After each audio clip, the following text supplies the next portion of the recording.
game. Good evening, everybody. Welcome to the January 17th, 2024 hearing of the Quincy Planning Board. Just going to open the public meeting and go over some ground rules. So pursuant to the open meeting law, any person may make an audio or video recording of this public meeting or may transmit the meeting through any medium. Attendees are therefore advised that such recordings or transmissions are being made, whether perceived or unperceived by those present, and are deemed acknowledged and permissible. The board requests that you please be courteous to the proceedings and turn off your cell phones. The planning board reserves the right to administer oaths through the chair, summon witnesses, call for the production of papers, cross-examine any person giving testimony, declare recess, limit debate, inspect the site or buildings during reasonable hours, and adjourn the hearing. The order of business will be announced by the chair. All questions will be directed to the chair. Any person wishing to speak, please raise your hand and wait for recognition from the chair. When recognized, please stand, state your name and address, your specific interest in the proceedings, any special credentials you may have pertaining to the presentation. Please speak slowly and within the context of the hearing matter. The hearing is being taped for the public record. We reserve the right to exclude any unnecessary, irrelevant, repetitive, or harassing presentations. So with that, I'll take a roll call. Ali Shaughnessy, present. John Kelly, present. Kim Beelen, present. Larry Luzo, present. PJ Foley, present. Thank you. And with that, I'll recognize Jim Fatsies, the planning director. Thank you very much. With the chair's permission, I'd like to share the mayor's, the planning board, and the planning department's thanks to retiring Vice Chairman Greg Galvin. In March of 2019, Greg Galvin was appointed by Mayor Koch to serve as a member of the planning board, and before the year's end, he accepted the nomination to his role as vice chairman. All told, during his tenure, Mr. Galvin has overseen the review of 77 planning board cases, 47 special permit site plan reviews, 5 certificates of consistency, 3 definitive subdivisions, 2 transit-oriented development overlays, 1 planned unit development, as well as providing recommendations to the city council for nearly a dozen council orders. It's also worth noting that this was Greg's second round on the planning board. He served in the 1980s as well.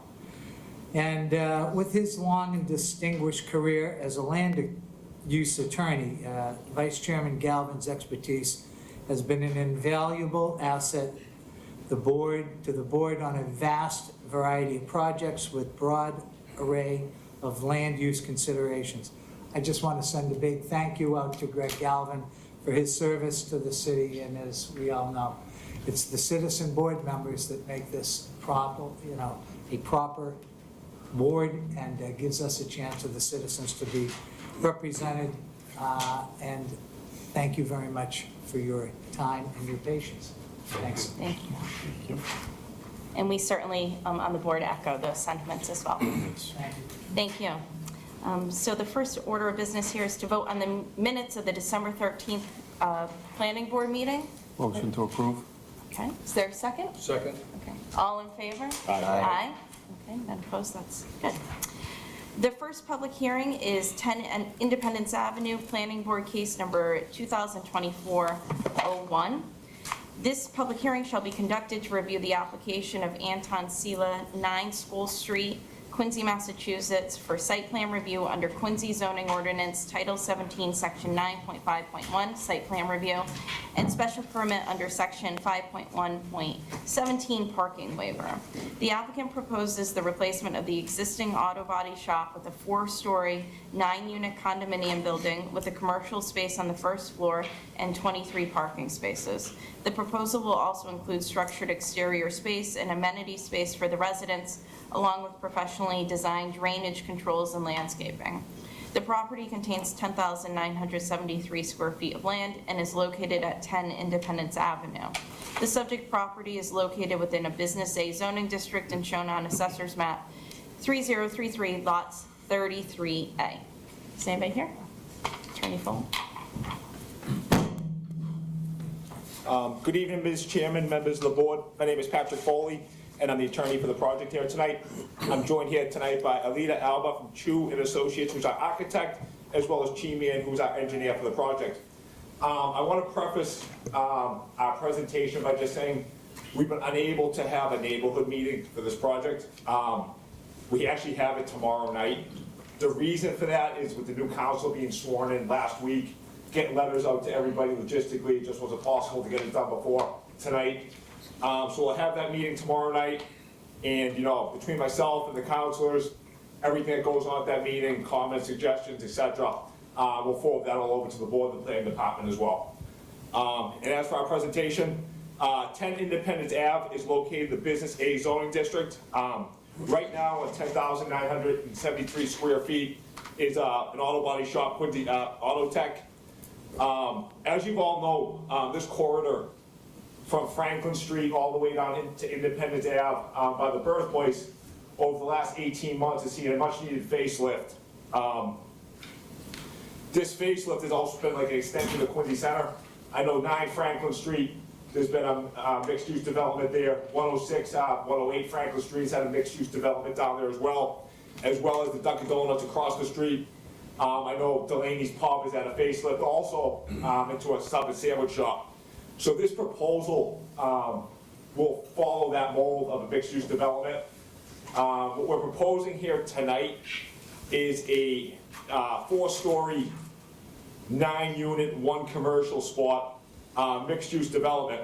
The commercial spot will be on the first floor. It'll be roughly 1,200 square feet. There'll also be 23 parking spots with this proposal as well. Above the commercial spot will be 3 stories of residential. There'll be 9 units total, 2 bed, 2 baths. And now I'll have Alita and she come up and walk through the site plan of the project.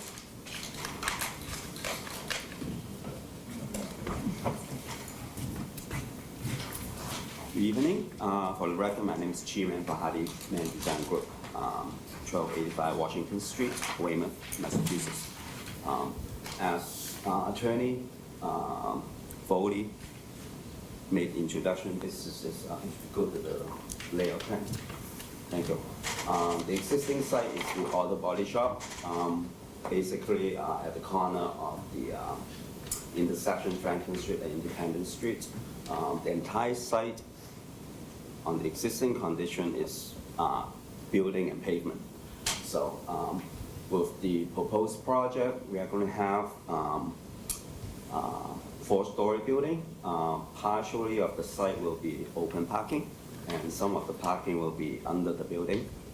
And then, rest of the traffic islands, parking area will be landscaping. So there's actually going to be a net gain of green space on the site rather than 0% green space for the existing conditions. So as far as site drainage go, runoff is going to be reduced because we are introducing green space into the site. And furthermore, if you go to the next page as well, we'll be taking all the roof runoff from the building and go into an underground drainage system. It's going to provide some sort of retentions. This is a Caltech system, the HDPE arch module chamber that will taking all the roof runoff. We grade the site such that we have a ridge line between where the building interface with the open parking. So the open parking area will drain into an open catch basin. Actually, we are having a water quality unit, storm scepter 450i, which can provide water quality 80% TSS removal. So there will be enhance the runoff before it's going to the infiltration system. And the roof runoff will be considered clean water. They will all go into the infiltration system that will be stored on site for infiltrations. And when the system is full, we have a connection to the storm drain system on Franklin Street.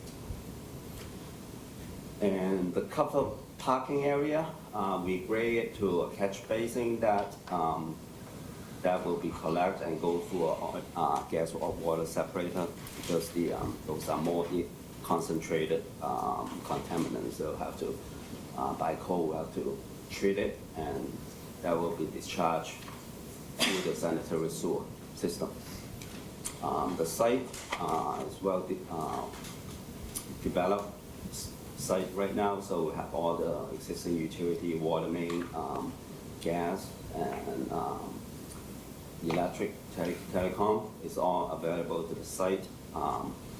We have a transformer space that is tucked into the back of the site right now, just a placeholder for now, until we talk to the power company. And then we don't know if there's going to be a post-mount transformer, then it won't be necessary. We'll have more green space. We have sanitary connections, gas connections, and we'll run underground electric and telecom to the site, to the new buildings. Other than that, if there's any questions? I have a question for you. If you go back to that slide there, so are you identifying that as a transformer at the bottom of the, Yes. so when you're drawing, you're identifying it as a dog park, or what's, Well, am I looking at the wrong thing here, or? I think that's the architectural site plan. Oh, okay. When we do the site engineering, we need a placeholder for a transformer if we need one. So we pick that spot for the transformer. So it's gonna be a dog park or a transformer park? Whatever left from the transformer will be the dog park. So it's gonna be a dog park and a transformer Yes. park? So the dogs can get right next to the And transformer? hopefully, if we have a post-mount transformer, then that will be entirely a dog park. Okay. I have another question, if you don't mind. On the Franklin Street side, is that an entrance to the basement area, or are those two parking spaces? See, on the right-hand side there, you have two spaces there. Are those parking spaces? There's two parking spaces that will be designated So for more like. they're gonna be backing out and pulling out to, onto Yes. Franklin Street from there, as Yes. opposed to? So that's gonna be, you gotta be pretty talented to go out back and Well, forth. out of those this. will be designated place for like employees or a maintenance person for the Okay. building, so people that know the site won't be parking for open parking like Okay. visitor and such. Thank you. You're welcome. Kimberly, can you clarify, is that the parking lot for Shop and Save? Because it does look, Parking lot for Shop and Save is beyond the deck. it's on the back side of the transformer? Yes. So that parking has nothing to do with Shop and Save? Because it's a little confusing Yeah, by looking at the property drawing. line actually have a jog around, so. Okay, so that's strictly where the garage is right now. So basically, the parking's gonna be where the garage is. Yes. The building's gonna be where the open space is Yes. currently. Okay. Well, if you can, it's dark on the background, but you can see the existing building kind of have a jog in the back. Yep. The property line follow that. Okay. And then, will you be planning on doing any EV with these, or any electric vehicle charging stations for any of the parking, or anything along that line, Hugh? We'll be looking into that. There's further discussion with the owner. Okay. Good, thank you. Sorry. Another question. Go ahead, Larry. What is the bedroom breakdown? I know it's 9-unit condominiums, but what's the bedroom breakdown for each unit? Do we know that? 2 bed, 2 bath. For all 9? Yeah, 2 bed, 2 bath. Okay, okay. And I know that, the public, you're having a public meeting with the community tomorrow, so, we'll take that into consideration. So everything we hear tonight will be changed, I'm sure, at the next meeting. But zoning, you have a meeting coming up? We're with them? gonna be moving with our planning. We Okay. have a February date, but we're gonna push that out. Sure. And I'm sure the historical commission will get involved at some point due to the, okay. I'd imagine, by the time we get to plan, we will probably be in zoning by April. Okay. Yeah. No, the project, I mean, the project is, I think, a little too big for the spot right now. Certainly, I appreciate what you're trying to do here. I look forward to seeing some future versions of the project coming before the board after you get through with the meetings with the community and all that. So, but that's all I have for now. Thank you. And fully good. Member Shaughnessy, did you have another question? It goes back to what we were just asking about the parking lot and the liquor store. So I'm a little bit confused. So where the transformer and the dog park are, I'm assuming that you cut that in there like that because that's where your line goes for your property, Yes, that's the right? property line. So, and the delineation between you and the parking lot for the liquor store, your property line, is that going to be, that's going to be all landscaped and fenced, or how's that? It's So going to be landscape. We have a new landscape buffer between the. between the parking lot and the liquor store area? Yes, it's a kind of thin strip right between. We go back to the layout plan.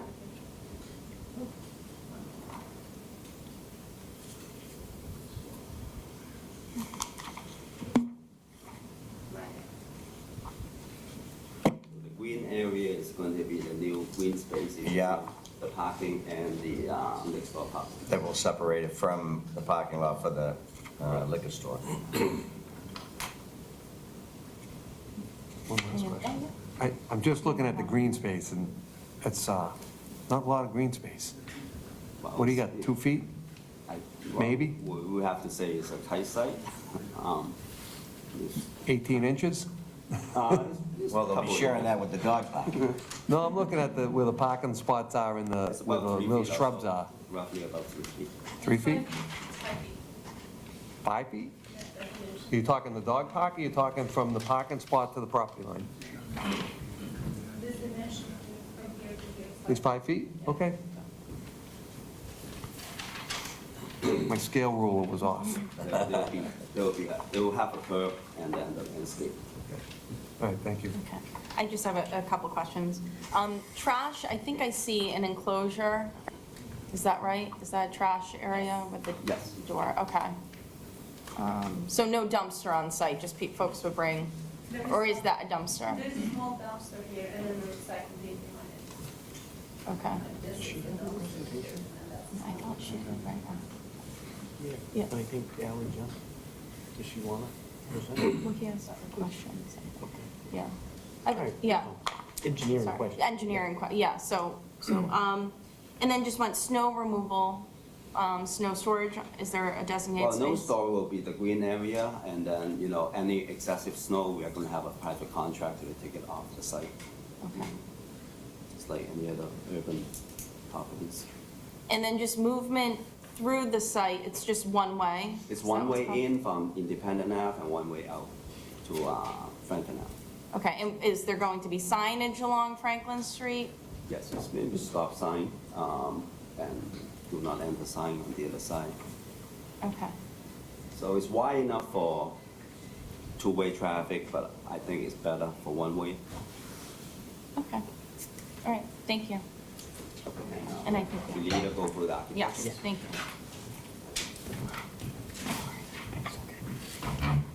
Vidalba with Chu and Company Architects, 1 Billings Road, Quincy. Could you pull the microphone closer to you so they can hear you up back there? Thank you. So this project consists of a 4-story mixed-use building with commercial space on the first floor and 3-story above with 9 residential units, 3 per floor for a total of 9 units. The building is located at the front corner of Independence Ave and Franklin Street, and as you can see, the parking is towards the rear of the property. There are 23 parking spaces, and 2 of the spaces you can see, you have to access them from Franklin Street, and those are going to be spaces designated to the commercial space, to the employers for that space. Next slide, please. So here we have the basement plan. The basement is going to be solely used just for storage for the residential units. Every unit will get a storage room in the basement. Also will be used for the mechanical sprinkler room and electrical room, and also the machine room for the elevator. Next slide, please. No, next. Okay, you went backwards, okay. Here we have the typical floor plan. All the floors are identical. Each floor, second floor, third floor, and fourth floor are, they have the same layout. They contain 3 units. All units are 2 bedrooms, 2 bathrooms, and the square footage varies from 1,285 square feet to 1,374 square feet per each unit. Next slide, please. Here we have the elevations, front elevation and one of the sides. It's going to clear in a minute.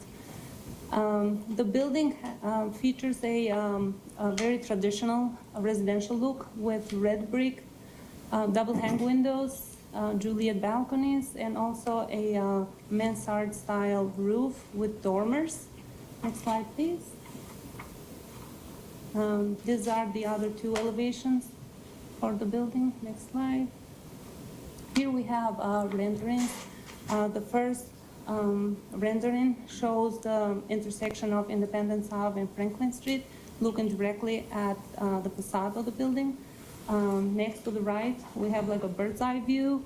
As you can see, Franklin Street and Independence Ave below. The other 4 slides, 4 images are renderings on all sides of the building. Next. And this is just like a close-up views of the facade of the building. Any questions? Yeah. Member Shaughnessy.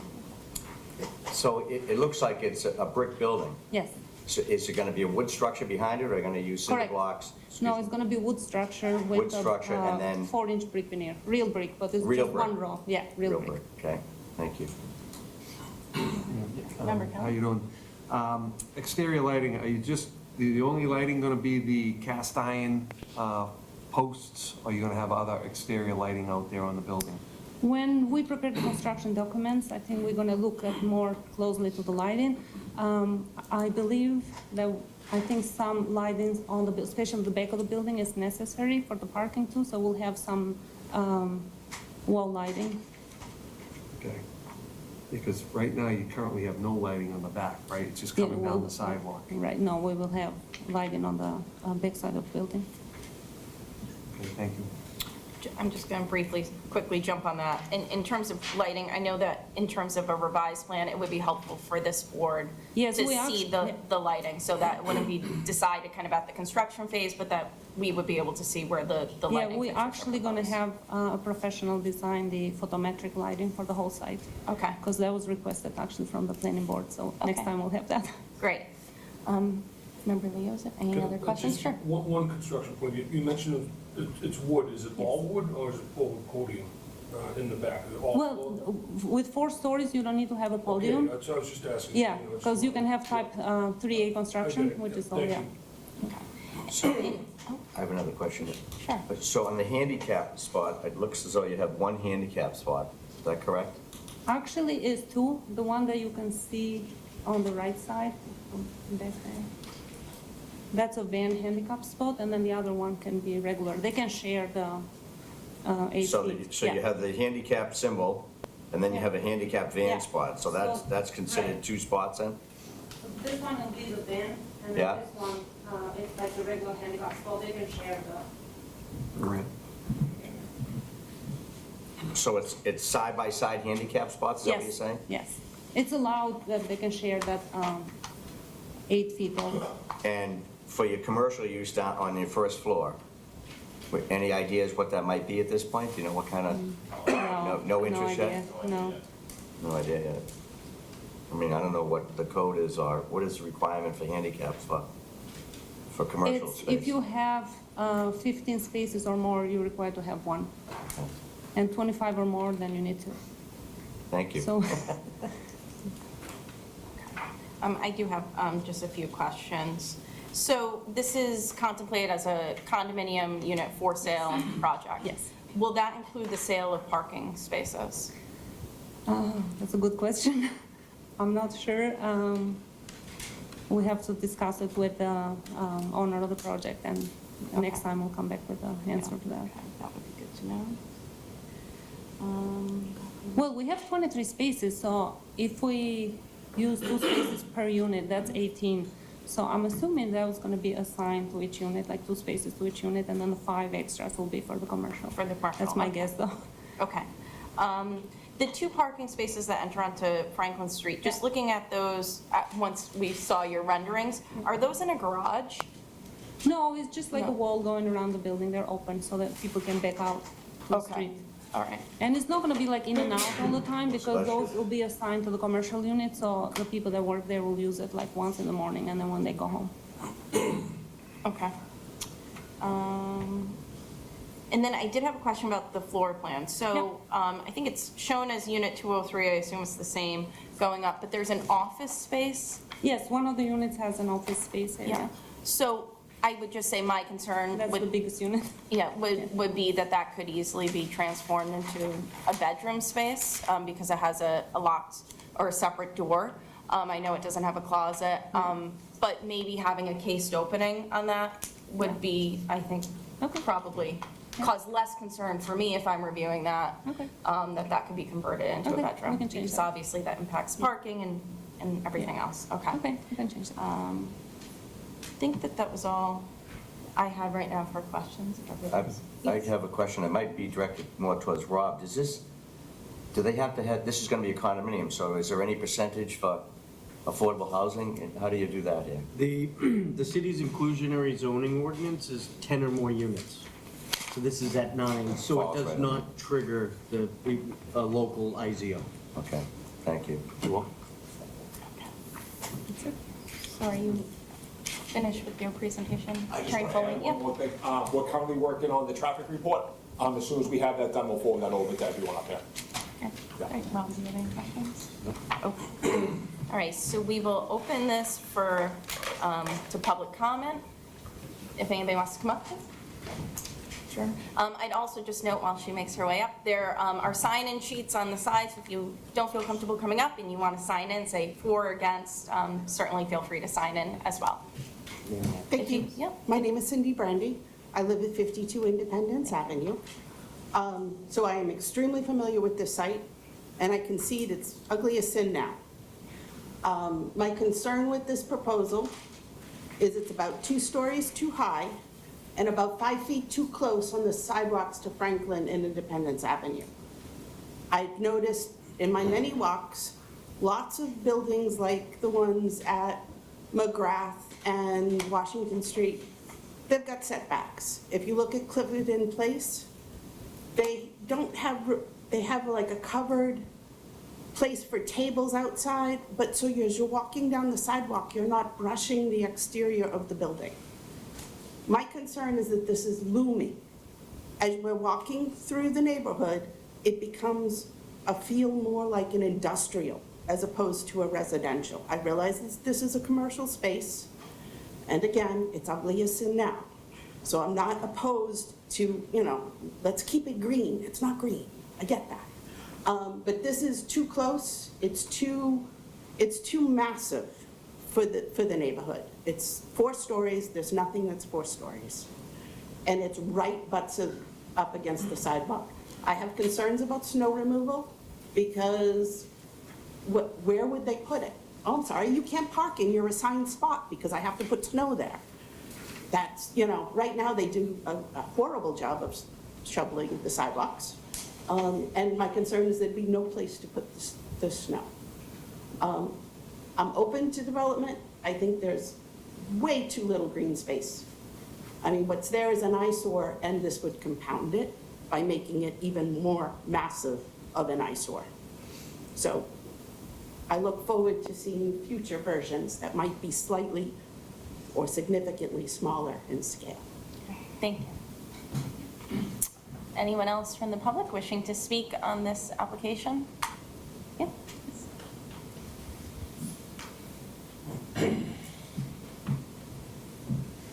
Ann Danby, I also live nearby. I actually have a Could you just question. identify your address? 143 Phipps. Thank you. So we have nearby in the neighborhood on Water Street, we have a former auto shop place, and I think one of the reasons that there hasn't been building there, besides some of the sizes they've talked about, is cleanup. So this is currently an auto body shop. So my question is, will there be plans to check environmentally if things have to be done before this gets built?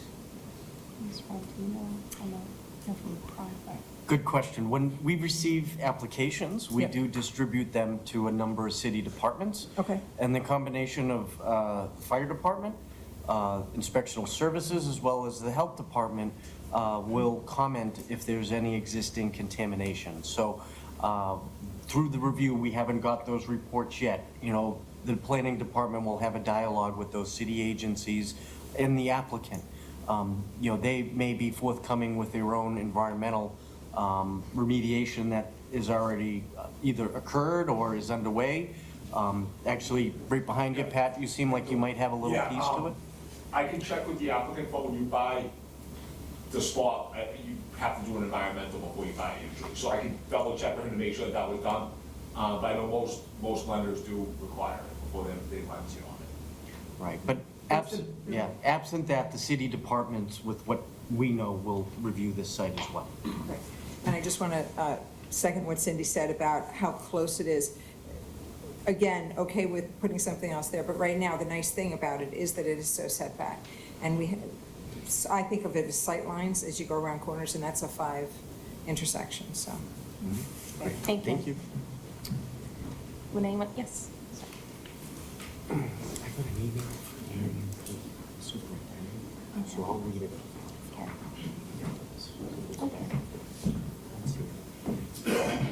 Hello, my name is Richard Sweeney. I own the funeral home at 1 Independence Avenue with my sons. I did write a letter. I assume that you got it, and most of my concerns are in there, but I had a question. By right, how many condominiums can a person put on a 11,000 square foot property? Is there a set amount?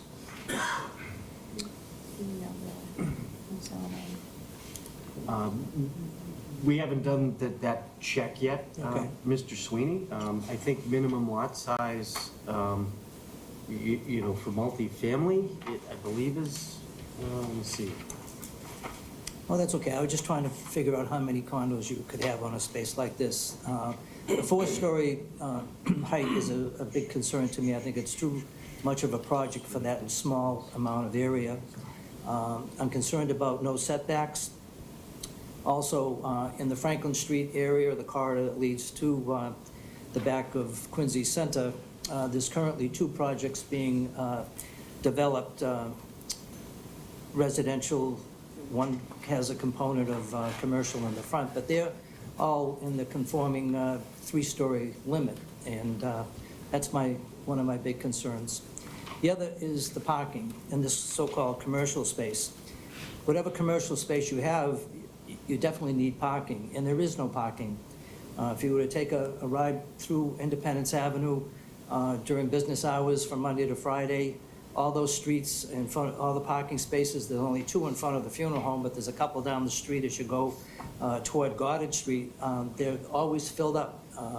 People use our parking lot all the time to go to McKay's, and it just is a problem. Parking has been a problem for many years in that area.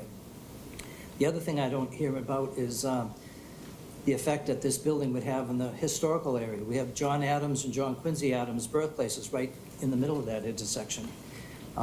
It is a gateway to the city, and Franklin Street and Independence Avenue come down. A 4-story building with no setbacks poses a major problem for sight when you're driving in there. That is a very busy intersection, and like most intersections in the city, people speed through the yellow and they go through the red light, see it all the time. I'm surprised there's not more accidents there, but I think that a building of this size is going to cut that sight line down. So that those are some of my major concerns. Thank you. Thank you. Thank you. Would anyone else like to speak on this matter? I'll add a quick comment. Yes. Forgot my tripod. Oh, okay. But we do have Mr. Crosby from QATV taping this for the first night tonight, so it might mean that my watch might be over. So. Say it's not so, John. Say it's not so. I mean, I'm not sure if I can still be back here to speak, okay? But will I ever record another planning meeting? I don't know. But I'm gonna dedicate this meeting to, I still miss Chairman Mead, so I'm dedicating right now to Mr. Richard Mead, because no one who's watching a planning meeting right now for the first time ever got an opportunity. But like I was telling Mark, I'm gonna stop putting oldie but goodie old things on QATV. I'm still gonna hold them in the archive for another couple of years until this big plan that we got goes together. But anyway, looking at this thing, okay, I agree John, with. could you just identify your name and your address John for the Butterfield, record? 62 Thank Grand Wall you. Road.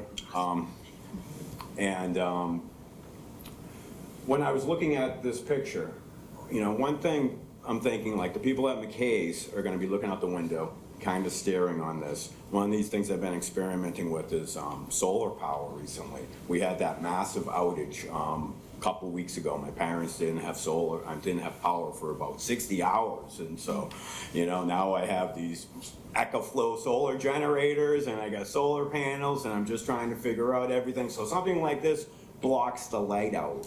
I mean, I don't understand. We already know that the commercial businesses down there are strained for parking places. I know that when I drove up there, when the old city councilor who lives in that area, Councilor Andronico, I tried to park near his house. It's like impossible to park up there. There's just literally, there's no parking on any of the side streets. So one of the things, I agree with the developer here, this is a good place for a development. I mean, that new zoning that we just made is 10,000 square feet. We're talking about putting 30 units in. So he's only looking to do 9 units in a 10,000 square feet. I don't think that's dense at all. I think we could use some beautiful luxury apartments, some nice condos to get some great people to move to Quincy to really have their stake where they live in the city. But if they live here, do you really want to live right on the street and hear the cars coming? So my idea is, take this building, bring it back here, and get rid of the commercial. There's old people and handicapped people, ADA accessible apartments that are needed for the first floor. An ADA person would love to live on the first floor back there, let the sun come in, let people walk down the sidewalk like this lady said over here. You could maybe even get 12 units in there. You know what I'm saying? Get rid of that thing. We want to make beautiful places for people to live. You said you don't really have anyone to have that commercial space, so if that is in fact the truth, no one's missing out if we get rid of the commercial thing. The commercial thing, who knows how many people would be there? And what you were saying about that office, maybe that could be another business that could bring a lot of people in there. I'm really not concerned with it being another apartment. When I heard that it was gonna be an office up there, I'm thinking that maybe that could be a place where there's gonna be a meeting before some rally that they might hold on a sad day in Quincy Center. So, you can do a better job. You're gonna have the neighborhood meeting tomorrow. You have another good city councilor. I mean, Ward 2, talk about great city councilors. Councilor Ramondi, Councilor Crowell, Councilor Andronico, Councilor Ash. So, I mean, we got a great ward. So let's keep the people happy and let's build something where we can get 12 good people here. Because who knows what kind of business is gonna be there? You don't know. I mean, could you imagine if that was a Dunkin' Donuts, or a Starbucks? I mean, although we do have that Dunkin' Donuts on Franklin, we kind of just fixed the problems on that street. So we don't want to mess it up. And then, like they said, there's all other things that this project has, which they need help on. They're gonna need help at zoning. What Mrs. Sweeney was saying, I'm not sure off the top of my head, but I'm thinking they really only have the right to do 3, 4, or 5, you know what I mean? That's what the rule is. It's business A, so business A would go to Res B, and Res B, I can't think off the top of my head. I'm seeing like $37.50, per dwelling unit. Maybe I'm wrong, maybe I'm right.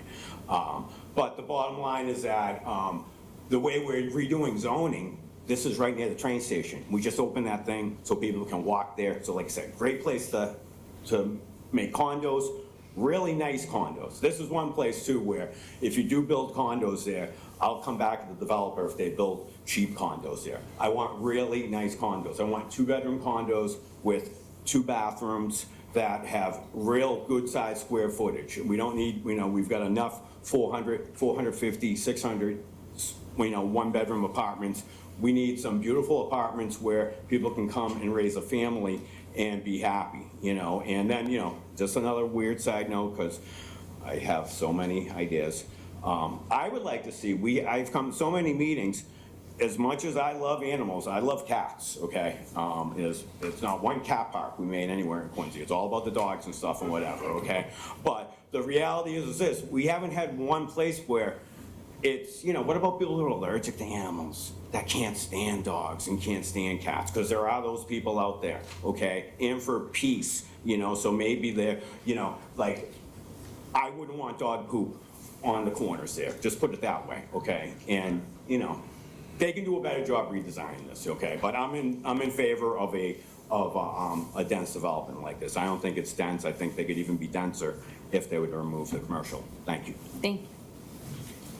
Yes, sir.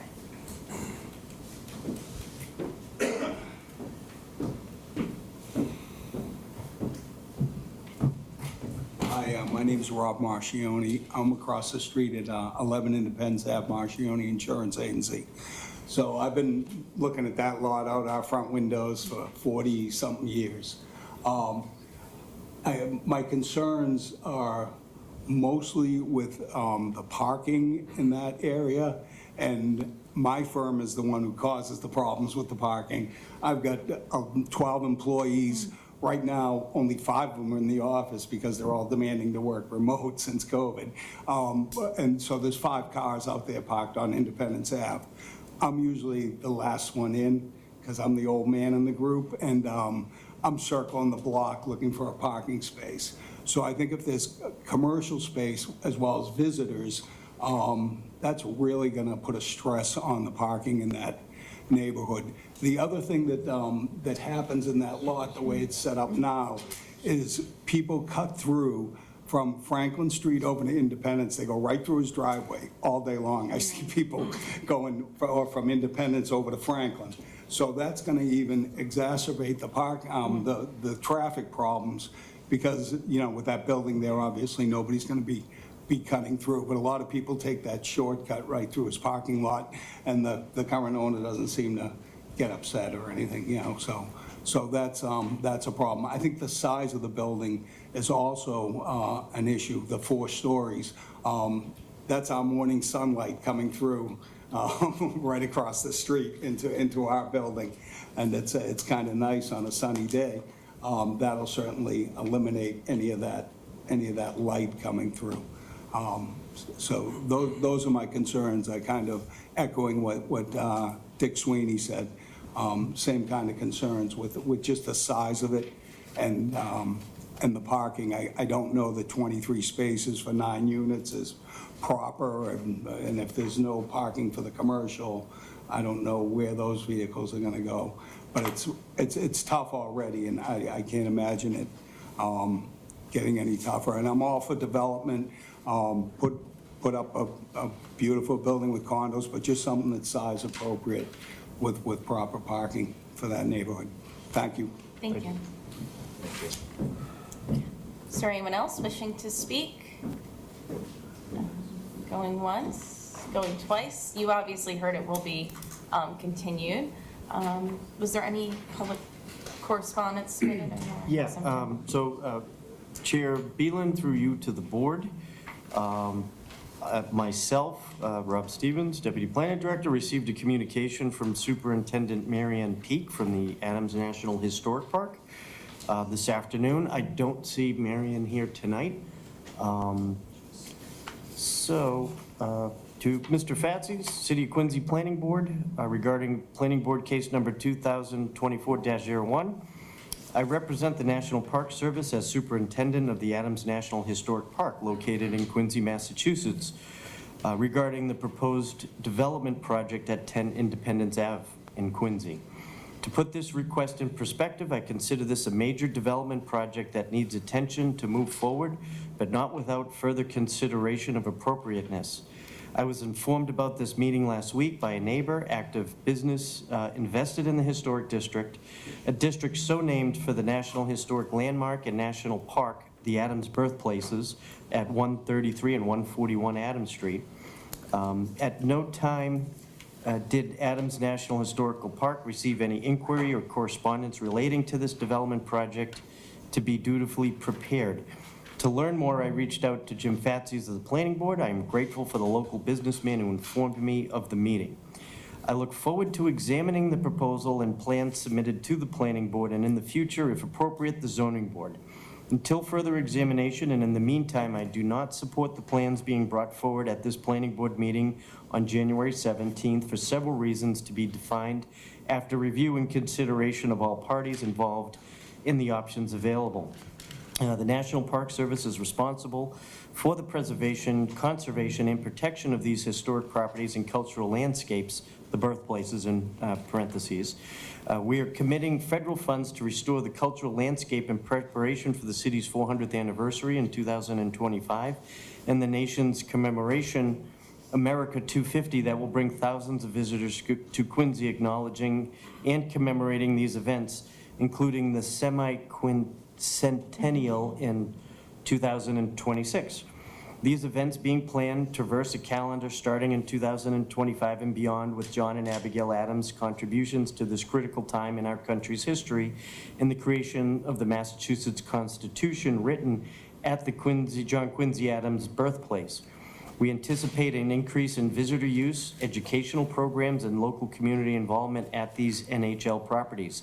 Impacts of traffic, parking, and accommodation of new build-outs to date that continue to attract vehicle traffic and congestion will also impact potential safety issues. I bring this to your attention because I know events being planned by the city and NPS will impact traffic safety and further development as we look for creative ways to minimize impacts and maximize accessibility. NPS has a transportation system in place supported to move visitors throughout the city that contribute to the mobility of tourists and visitors, but in addition, we've invested in acquisition of 2 trolley vehicles to minimize traffic congestion since the sites have limited parking surrounded the boundary of the houses. The street parking is inadequate as it stands, as it is also shared with other properties and businesses such as McKay's Restaurant. Since we have no jurisdiction for the city-owned roadways and traffic, we welcome an opportunity to examine, along with the city and future development projects, how improvements surrounding the birthplaces and traversing around a complex traffic pattern to accommodate increased pedestrian mobility, traffic movement, and pedestrian and vehicular safety. As NPS is examining options for minimizing impacts of more visitation and parking, we would consider that the city plans are for traffic flow and the possibility of expanding the sidewalks surrounding the birthplaces. We will pursue options with the city. The question is, how will the condo development project impact these concerns, introducing potentially 9 condos, 4 stories with a question mark? Parking on-site, parking and possibly retail activities, question mark? And do retail activities and build-out support zoning, question mark? What provisions will guarantee green space? Again, another question mark. My immediate concerns relate to traffic congestion, structural design within a historic district, safety for vehicle, and even more important, pedestrian traffic. How appropriate is retail space for this project? Is it necessary, and what is or was a neighborhood supported by existing retail? On-site parking for retail clientele and residents, all good questions impacting activities surrounding the property. Most visitors arrive at the birthplaces asking, where is the farm? When they see how the sites have been encroached upon rather than protected by open space, development in the surrounding area makes NHL birthplaces invisible. To my knowledge, there's been no ward meetings of the neighborhood to share the plans, no meetings with newly appointed city councilors for the wards involved. Understandable since they were just sworn in. No communication directly with the neighborhood residents that I know of since I have not received notice. We will now be welcoming new councilors to the responsibility of their respective wards. I understand there's a meeting scheduled for January 18th. I plan to attend. I look forward to meeting and working together for preservation and protection of historical properties within the so designated and critically important Historic District Commission. I understand a zoning board meeting has been scheduled to address these development project requests that may be premature. First, I suggest the developer and his counsel arrange to meet publicly with the city ward councilor. Leads Mr. Daniel Minton, Ward 5, and Mr. Ash, Ward 2, as well as Councilor at Large Scott Campbell. Meet with the neighbors who are invested in the city of Quincy and are property owners, residents in the district, introducing them to the project if they haven't already done so. Meet with the National Park Service. Such meetings are a courtesy and helpful in planning forward. Go back to the drawing board for appropriateness and then present at the planning board before zoning. I'm not certain, but I believe there are several concerns that the proposed plan does not meet zoning requirements. This must change before approval. We understand this is a property with development potential. How smart growth and development is considered will influence future development of surrounding properties, not only this one. Look forward to future opportunities to learn more relating to this proposal before we can support it. Thank you for the opportunity to express my concerns relating to the 10 Independence Avenue. Marion Peak, Superintendent of the Adams National Park. Thank you. We'll obviously print this out and you can have a chance to read it yourself. Okay? And we have additional correspondence. The first is an email from James Edwards, President of the Quincy Historical Society, sent to Jim Fatsis on Wednesday, January 17th. Mr. Fatsis, Mr. Stevens, I understand there is a planning board meeting this evening and that one of the agenda items concerns a project proposed for 10 Independence Avenue. Based upon my review of the proposal as posted on the planning board's website, I have concerns about a number of issues. The parking design appears to create difficulties with vehicles accessing or leaving the site. The parking spaces immediately adjacent to an intersection are particularly problematic. Has TPAL reviewed this parking layout? The building design itself appears very busy with a variety of building elements in a historical style completely foreign to the neighborhood. The overall appearance, while perhaps appropriate elsewhere, seems jarring in context with the surrounding neighborhood, and particularly with relationship to the critically important Adams Historic Site buildings diagonally across the street.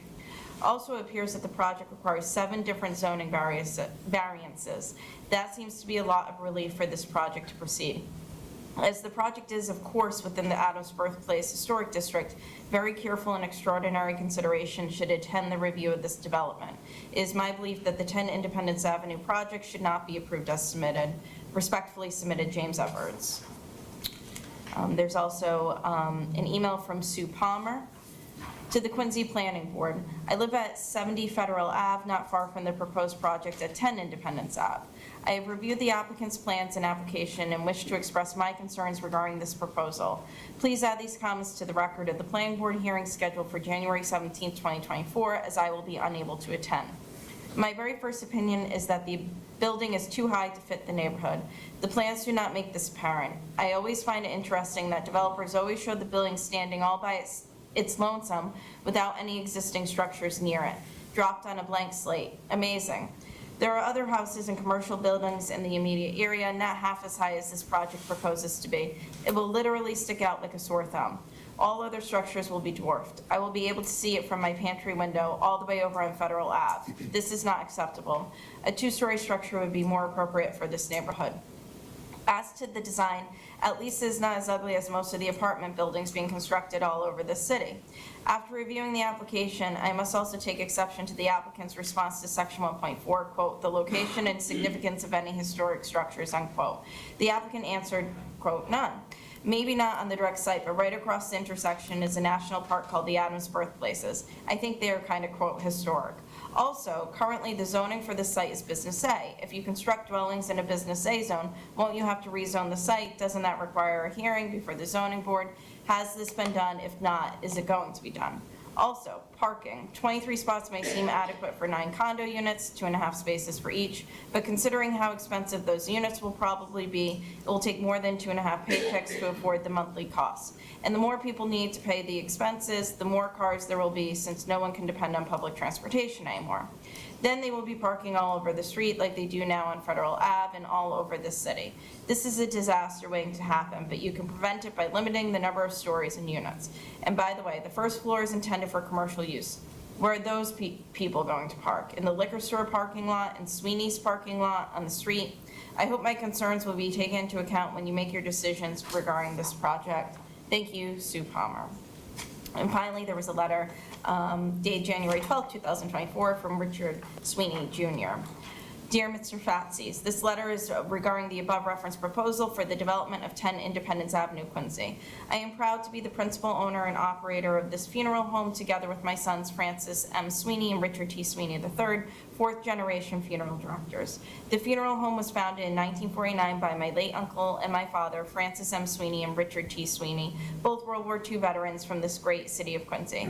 For 75 years, we have served our friends, families, and this community during their time of need. I personally have been involved in this family funeral business at this location for over 50 years. There are serious concerns that I have about this new proposal for 10 Independence Avenue. This is a dynamic historical neighborhood located at the crossroads of two important gateway entrances to the city of Quincy, Franklin Street and Independence Avenue.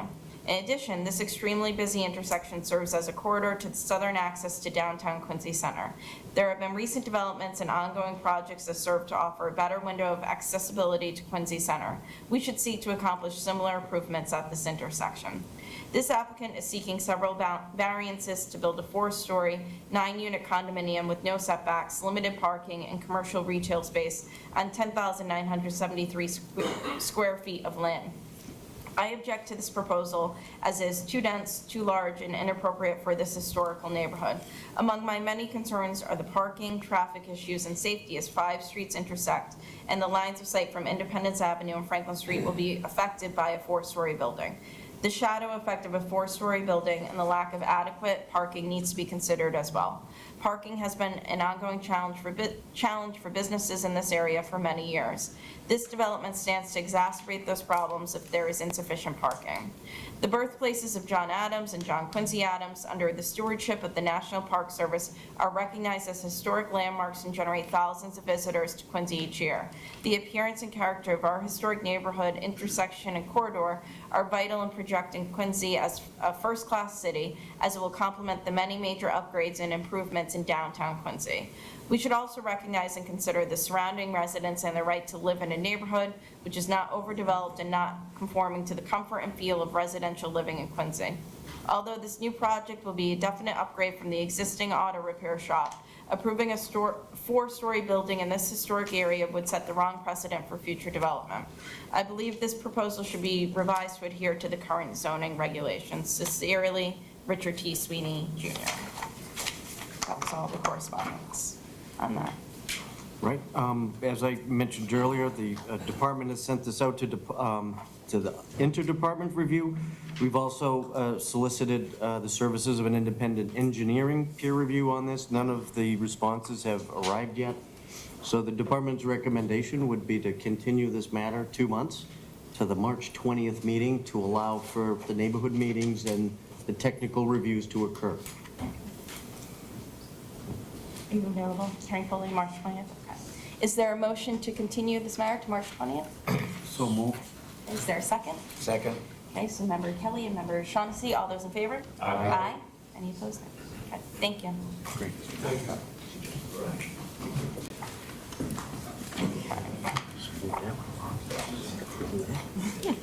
Go too fast? No, I just, was a little. All right. Should we go on? It's gonna be Ed. Yeah. You gotta read it. All right, so the next item on the agenda is 62 and 68 Albertina Street, Planning Board Case Number 2024-2. This public hearing shall be conducted to review the application of Albertina Assets LLC, 136 Gay Street, Westwood, Massachusetts, for site plan review under Quincy zoning ordinance, Title 17, Section 9.5.1, site plan review, and special permit under Sections 5.1.17, parking waiver. The applicant proposes the construction of 4 new duplex-style townhouses consisting of 8 residential units and 16 parking spaces. The proposal will also include professional design drainage controls and landscaping. The properties contain 18,450 square feet of land and are located at 62 to 66 Albertina Street. The subject properties are located within Residential B zoning district and shown on Assessor's Map 3100 lots 15, plot 17, and map 3100 lots 30, plot 18. Hello, Attorney Fleming. Thank you, Madam Chair. Members of the board, for the record, my name is Edward Fleming. I'm here on behalf of Cindy Zhu and David Lee, who are the managers of Albertina Assets LLC, the owners of the properties at 62 and 66 Albertina Street in West Quincy. If many of you are not familiar with the community, or certainly with Branch and Albertina, Albertina and Branch consist primarily of single and two-family houses throughout the neighborhood. Albertina actually dead ends, as well as Branch, kind of at the entrance of Crown Colony. It was essentially dead-ended, I think, when Crown Colony was built out. At the end of Albertina, there are some townhouse-style developments or condominium developments at the end of that street, as well as the singles and two families that are scattered throughout the neighborhood. The properties that we're dealing with together are about 18,540 square feet, and they're located within a Residence B zoning district. Although they're very close to the new zoning district, overlay zoning district that was included in the Quincy Adam Transit Overlay District that the city prepared, really encouraging the reuse of some of these sites from multifamily housing. David and Cindy have owned this property for a little bit of time, and they've really worked not only with the existing properties, but and plans to try to redevelop the site to make it really even a better use and create some additional housing units. Right now, the sites include, and they're identified as 62 and 66 Albertina. However, the sites go from Albertina to Branch, all the way through the site. And so they have frontage both on Albertina and on Branch. Presently, there are two single-family houses that are constructed on 62 and 66 Albertina Street.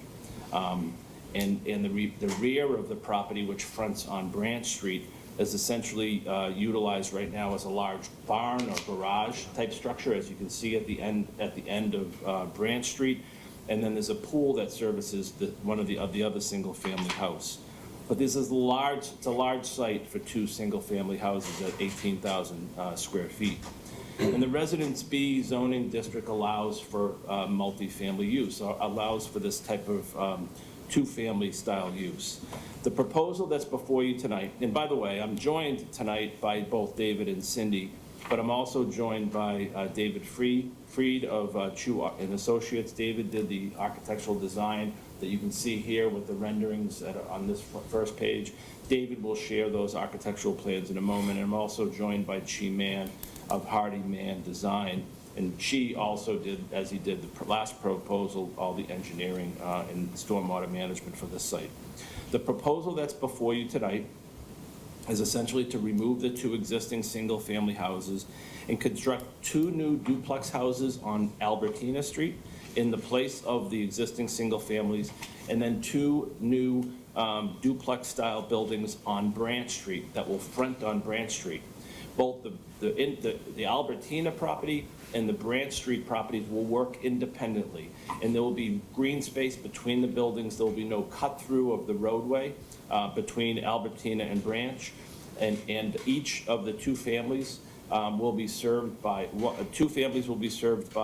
a driveway from Albertina, and two of the duplex-style units will be served by a common driveway from Branch Street. The units, as you can see, will be 3 stories in height, which is allowed in the Residence B zoning district. And as I said, they'll share a driveway between the two homes. There will be parking under each duplex building for 4 vehicles. So there will be a total of 18 parking spaces, 18 parking spaces provided on the site.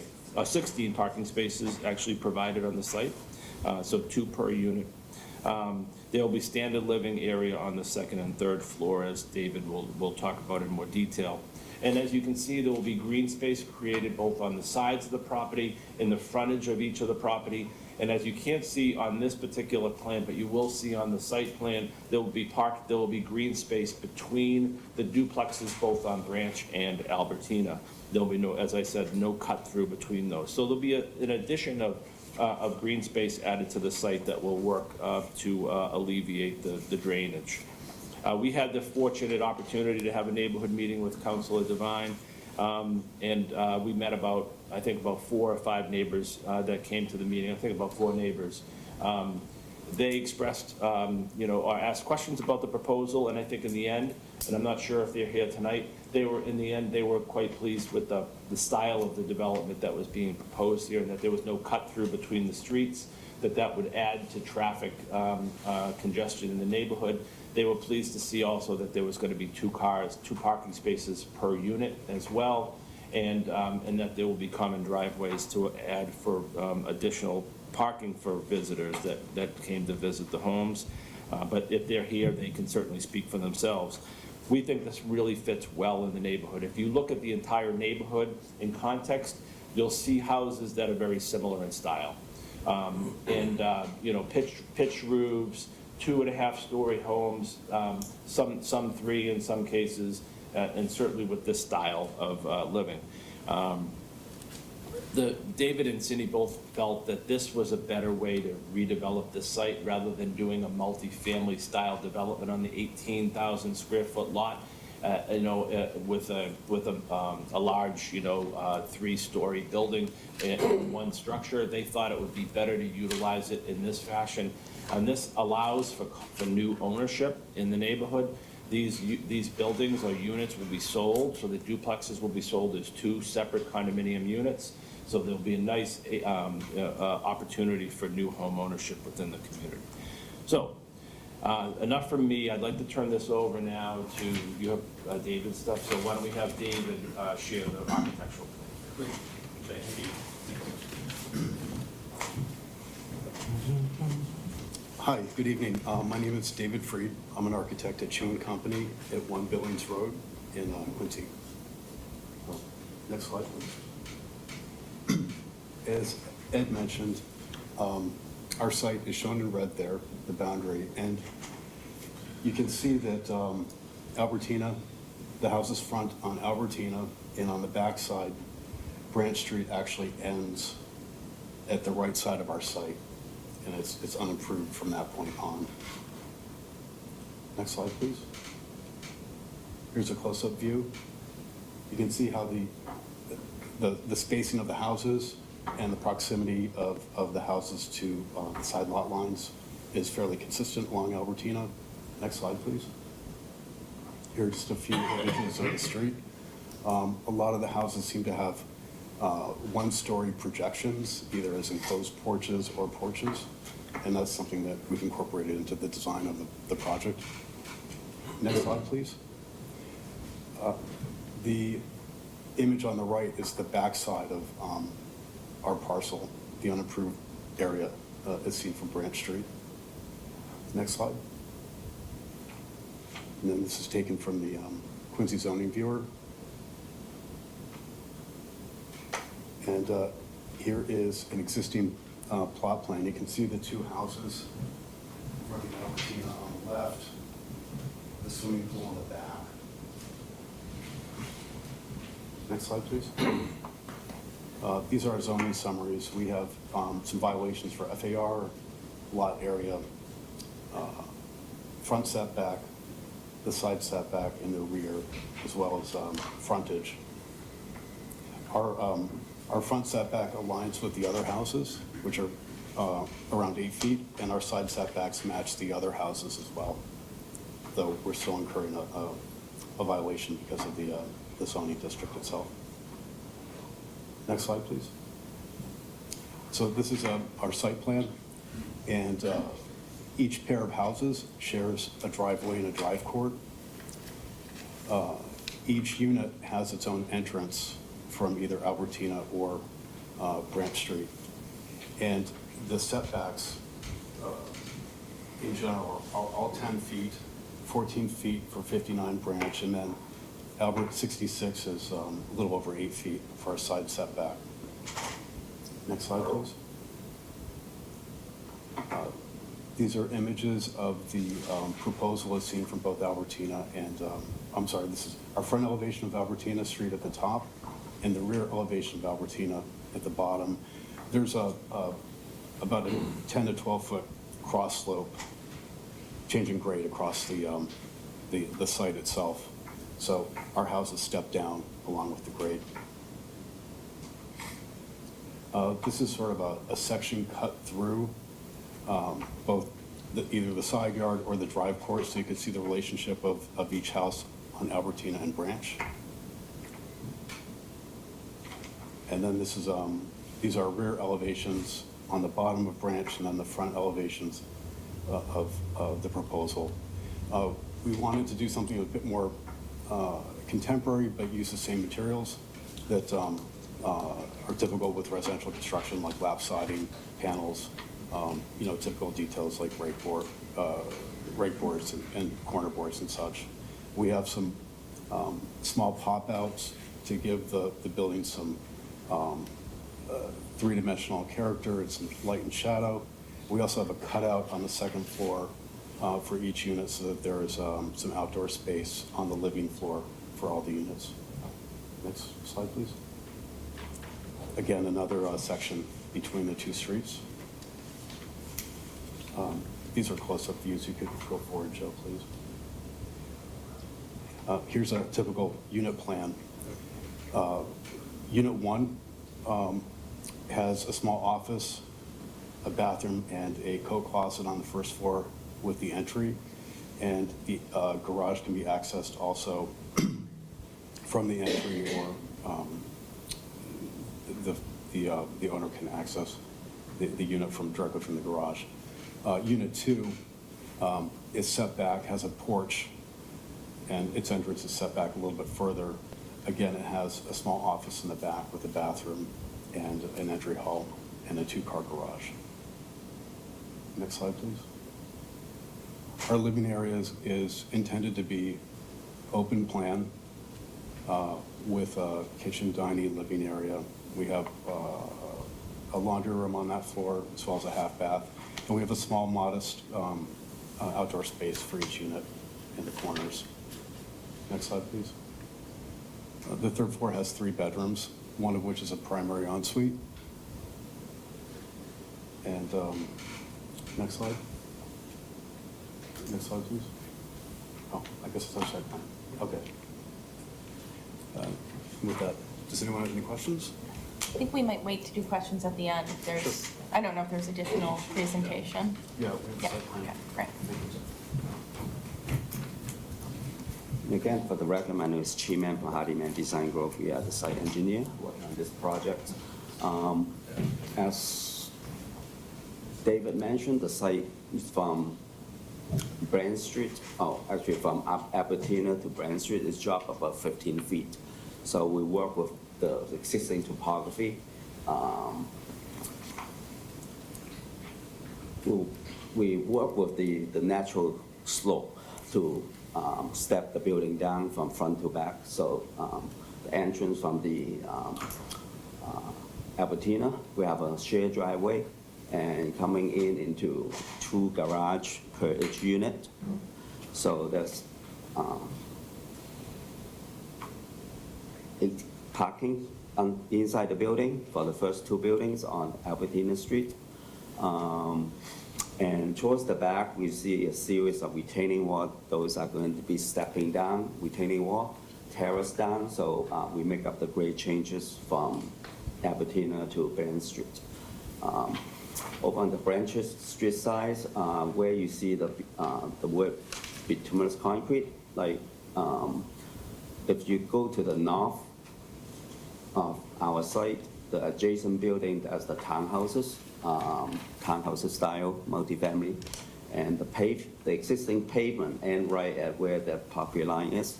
So we are proposing to extend the driveway, coming into our private driveway into the to service the 2 buildings on Brand Street. Both entrances are facing Brand Street. The extension of the driveway will just go to the proposed driveway locations, because Branch Street itself right now is a paper street from the existing pavement, go all the way up to Grand Colony, and it has a big topography change as well. So we are not proposing to go any further, just enough to get access to our driveway. From that point on, it's a big slope going up to Grand Colony. It's very inaccessible in my vehicle. We'll have there's no sidewalk on Brand Street right now, but we are going to be putting sidewalk in front of our site on the edge of the driveway just to surface the main entrance of two buildings. Go to the next page, please. Again, talk about the grading of the site. It's a big grade change on actually both streets coming down the hill from Crown Colony and also across the section between Albertina and Brand Street. So we step each building based on the street topography. So you'll see the series of retaining walls stepping down, terracing. So the driveway meet the street grade, both driveway. On the Albertina side, we have, underground recharge system that's going to be taking all the building roof runoff to both buildings, and also the driveway area that will be treated by a storm scepter unit. It's a water quality unit. The driveway slope towards the street, so we have a trench drain right in front of the driveway to catch all the runoff from the parking lot. And then go through a storm scepter for water quality treatment, and then we have on-site infiltrations. Versus on the Brand Street side, pretty much mirror the same design. Because of the grade changes, we have separate different units. Because the grade doesn't work to bring all the water to one side or the other. Same design, we're taking all the roof runoff, going into the parking area, the driveway, and as well as the trench drain at the edge of the driveway, and go through a storm scepter for water quality treatment, and then go to the infiltration system. And also where we extend the driveway on Brand Street, we are also proposing a trench drain that collect runoff on our new driveway coming down from the development. And the same design, we go through the stormwater quality unit and then go into infiltration chambers. So we have 3 different systems based on the topography of the site, based on our HydroCAD calculations. Because we don't really have any overflow drainage, city drainage on either Albertina or Brand Street that we can tie into. So basically we are treating, catching all the site runoff almost 100% on-site infiltrations. That's going to be a huge reduction on stormwater going off our properties. And sanitary, we are collecting all the 4 buildings, and we are going to connect into the sanitary main on Albertina Street. And we are going to run underground electric and telecoms from the existing overhead pole into each of the buildings. For the size of the development, we do not expect any transformer that we need. It will be just a regular, almost like a residential house connections into the building. Open up for any questions? Sure. Cindy, any questions? I do. Yep. This is a great opportunity to do something nice there, too. I'm wondering about Branch Street. Did you say that Branch Street's going to end at the property, like right now where the pool is in the back? Well, the existing... I know it continues up towards Crown Hall. existing pavement. Correct. There. So Correct, we are yeah. extending the driveway just to get to our Okay, site driveway. all right, so everything, your work is gonna stop at that middle driveway? Yes, and I Because that guess is quite, the that is slope, on, that's quite a slope, and it also pitches away from the property too, so you're gonna have to grade that down quite a bit, do you think? we don't really have to grade that down, because from this point on, it's not, the grade change about 3 feet. Okay. As we go up towards Crown Colony, you can see the contour is Yeah, really rapid sure going can. up. And also, I think that's one of the concerns the neighborhood had at the meeting, was they worry about Brand Street being, in the future, that can extend up to Korea Loop to Albertina. They don't want the traffic cutting through and, you know, with the existing. But it'd be nice for pedestrian traffic. I mean, it's, you know, there's a lot of, and one last question, where you transition from your driveway to the remaining slope going up, is there gonna be any sort of a demarcation or retaining wall, anything of that nature? Is it just gonna go from street grade? Just from street grade gradually into the existing, basically it's more almost like a grass slope going Yeah, up right all now. right, no, thank you. Yes. Is this gonna be stick-built, or are you guys considering modular, or how are we I gonna do believe this? it's Stick-built? Thank you. It looks like you may be even setting the house back just a little from where the existing White House is, from Albertine, maybe. I'm trying to look at the picture here. Looks like, because you're going back to 8-10 feet, it says on the, or 8 foot 5. But, and definitely gonna clean up the backside on the Branch Street. We have that 4-car garage, that's looking like it could need a little haircut. So it does definitely gonna make it look better, so. I think this fit You got very well. ample amount of green space, but I'm just correct, when you were talking about the drainage, did you say there's no drainage pipes down there for the There's no city? drain pipe on the street itself because the topography of the street just run down, so they don't have catch basin on There drain is line. sewer, right? They are catch basin further down the street, but it's nothing for us to tie into. But you have sewer lines down there? Sewer line is And down. water lines? in- Yes. So there's sewer line on Brand Street, but that's like 200 feet up the street. So we are taking our sewer on, connect into the Albertina side. I mean, the house on Albertina side looks nice, but I think when you put them all together, I think, you know, I think it's gonna look nice. Yeah. I think it's gonna clean the area up a little bit. Yeah, we try to keep on the same neighborhood contacts, you know, with the design. No more questions, thank Okay, you. thank you. Just a question, so no on-street guest parking? I mean, no on-site guest parking? No on-site guest parking, we have 2 parking per unit, Okay, which is a lot more than what the neighborhood has. okay. I think And- right now, the existing house only has a small single driveway that park like 1 car. Yeah, but it doesn't, it's not a duplex, right? It's a Yeah. single-family dwelling. So this is concentrating a lot more units on, you know, you're going from 2 units on a site to 8 units. Yeah. So you're introducing kind of those guest spaces to the street. And then no proposed parking along that back portion of Branch Ave. I understand it's right away, I just, okay. All right, that was the only question that I had. I have one more Yes. question too. So this is gonna take between 9 to 12 months is what you were figuring construction? Is there any type of construction management parking plan for the workers that are gonna be building this during the 9 to 12 months? Like where are they gonna park? Chi, you mentioned, you actually had an outline of where, you know, where we would fence and where we would construct, right?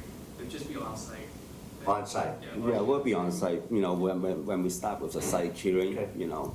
Actually, I think it's going to be 1 building at a time. One building, that'll be You plenty. know, And 1 I or would 2 think the buildings. line of concentration can also be for parking on the Branch Street side where it dead ends and there's Nothing down no activity at all. Take the garage down first, yeah. Yeah. Absolutely. Thank you. Absolutely.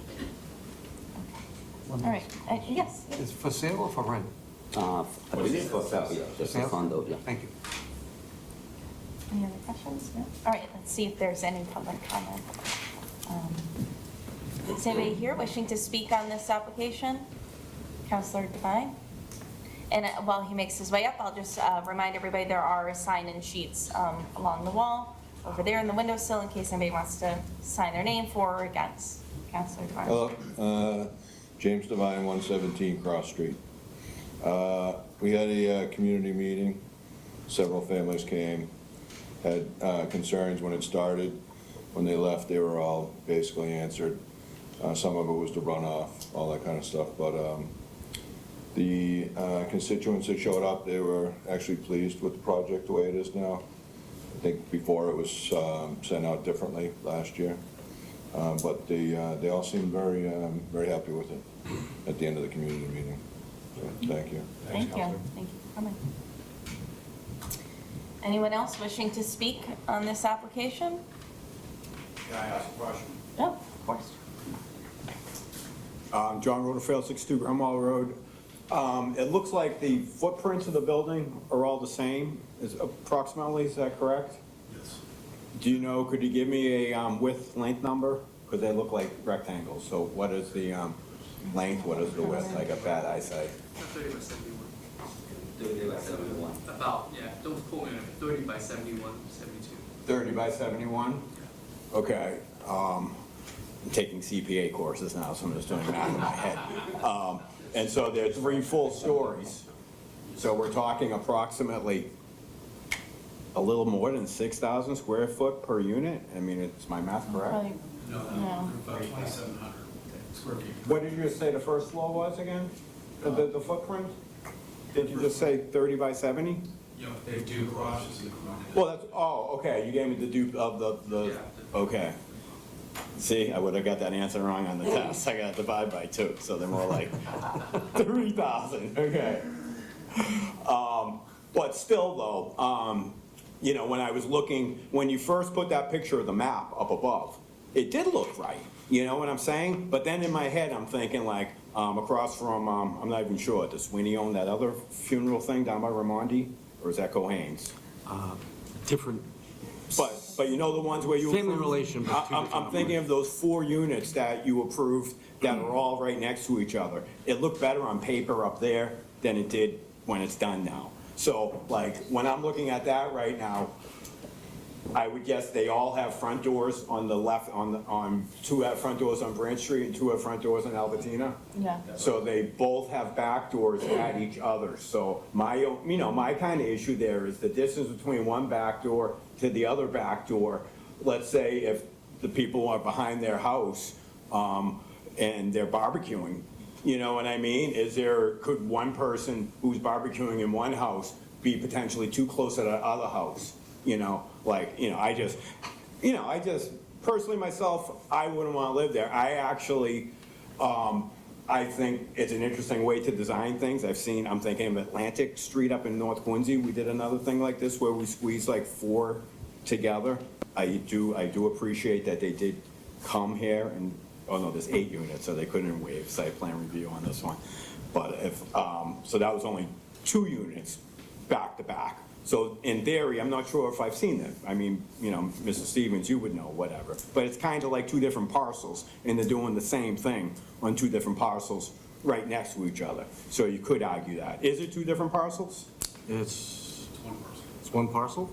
Well, there's 62 and 66, they're 2 parcels with But it- buildings on each. So like, will it be like So one? The parcels run, as we said before, 66, 62, runs front to back, runs from Albertina all the way to. And you said before it's gonna be a condo. They're gonna be each unit is gonna be a condominium, right? So will there'll be each 8 one, condominiums. will each one be an individual condo administration, or will there be one master condo thing? Will there be like 8 people living in the same condo thing, or will there be? Probably one condominium association with 8 condominiums. I just think, like I said, I mean, my main thing is the new people that move to Quincy, we gotta make sure that they move to places that were planned correctly, you know what I'm saying? So like, I know we need the new growth. Actually, like I said, looking up top, I actually feel bad for how dense they developed this area in the first place, you know what I mean? So some places are really dense. So to use the, excuse of saying that, hey, we have a really dense area, so we can be dense here. You could kind of look at some of these places that are really dense, it'd be nice to stay less dense with something, like if you built something really small there, the neighbors would probably shovel your driveway and cut your grass and be really cool to you. But anyway, like I said, this is, Attorney Fleming always has good projects, and this, at least will get done right once it's done. Thank you. Thank you. Is there anyone else wishing to speak on this project? Nope. Okay. Rob? Did we get any correspondence? No. Unless I'm missing it? No? I don't Okay. believe so, no. All right, it's sort of similar to the last case. This is an open. The application's been submitted to the departments for comment, and we do have independent peer review working on this one as well. I think with some of the roadway and the drainage work, I may need a little extra time to work through. The recommendation would be, recommend we continue this 2 months to the March 20th meeting. Okay. Motion to move this to the March meeting? Second.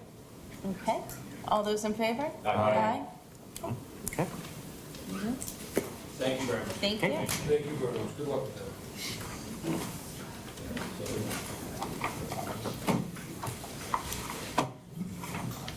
So just before we go, this is, it's weird that we can advertise this as a modified COC and a 121. So we can all have it together. Yeah. But then we have those two sort of vote Yeah. at the back. So the regulations contact that, so don't think we're gonna kind Okay. of do it twice. So we're, yes, we just open it all. Yeah, you'd have to just read it once. We're Yeah. not opening two different cases. Yeah. However, we do need to issue two separate kind of, to those Okay, and that, yeah, we'll discuss that. thank you. You want to slide your chair over? Thanks, sir. Thanks, Ed.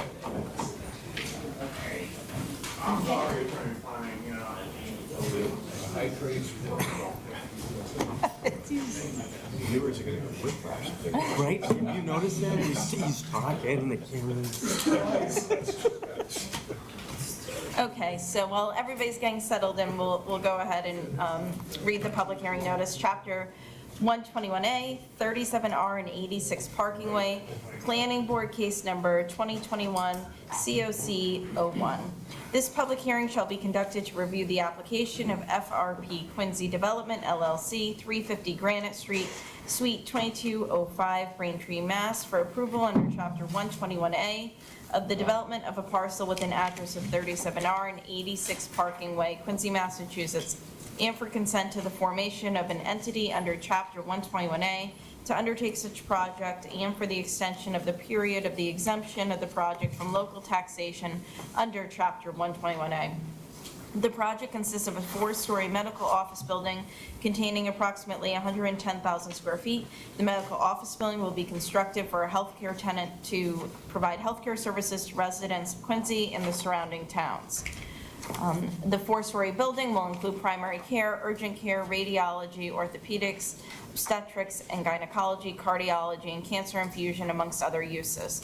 Parking for the medical office building will be located in an adjacent parking garage. There is also retail planned in 2 separate buildings adjacent to the parking garage. The site of the project is shown as on Assessor's Map 1148-94 and 1148-58 and 58A. The applicant also requests the planning board to modify the certificate of consistency previously issued for the project, case number 2021 COC 1, to be made consistent with the project and its construction schedule as described in the foregoing application. Good evening, Madam Chair, members of the board. I'm Attorney Dave Mahoney, and I represent Fox Rock. With me tonight is Mr. Josh Kleinman, the Director of Design and Construction at Fox Rock, and Adam Weisenberg, who's a partner at Sullivan and Worcester and an expert in 121A if there are any questions come up. In 2019, the City Council approved an LDA and a tax structure for the property at 37R Parking Way and 86 Parking Way. In February of 2022, the board approved a COC in the case number that was referenced before. And that project has since been modified and is before the board tonight for modification. This past fall, you may have read in the newspaper that Fox Rock signed a lease with Beth Israel, Deaconess Medical Center, to put an medical office building here. This is certainly great news for the city of Quincy to have a medical provider back in the city of Quincy. So what we'd like to do tonight is Josh Kleinman will go through the proposal, and then at the end, we'll leave up a slide that has some items that we're requesting the board to do tonight. Josh Kleinman.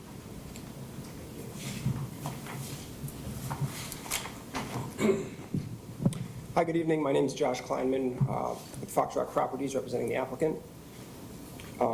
It's a pleasure to be here tonight, and it's a pleasure to present this project as we, as Dave has mentioned, are bringing Beth Israel Deaconess Medical Center to Quincy Center to build them a new ambulatory service center.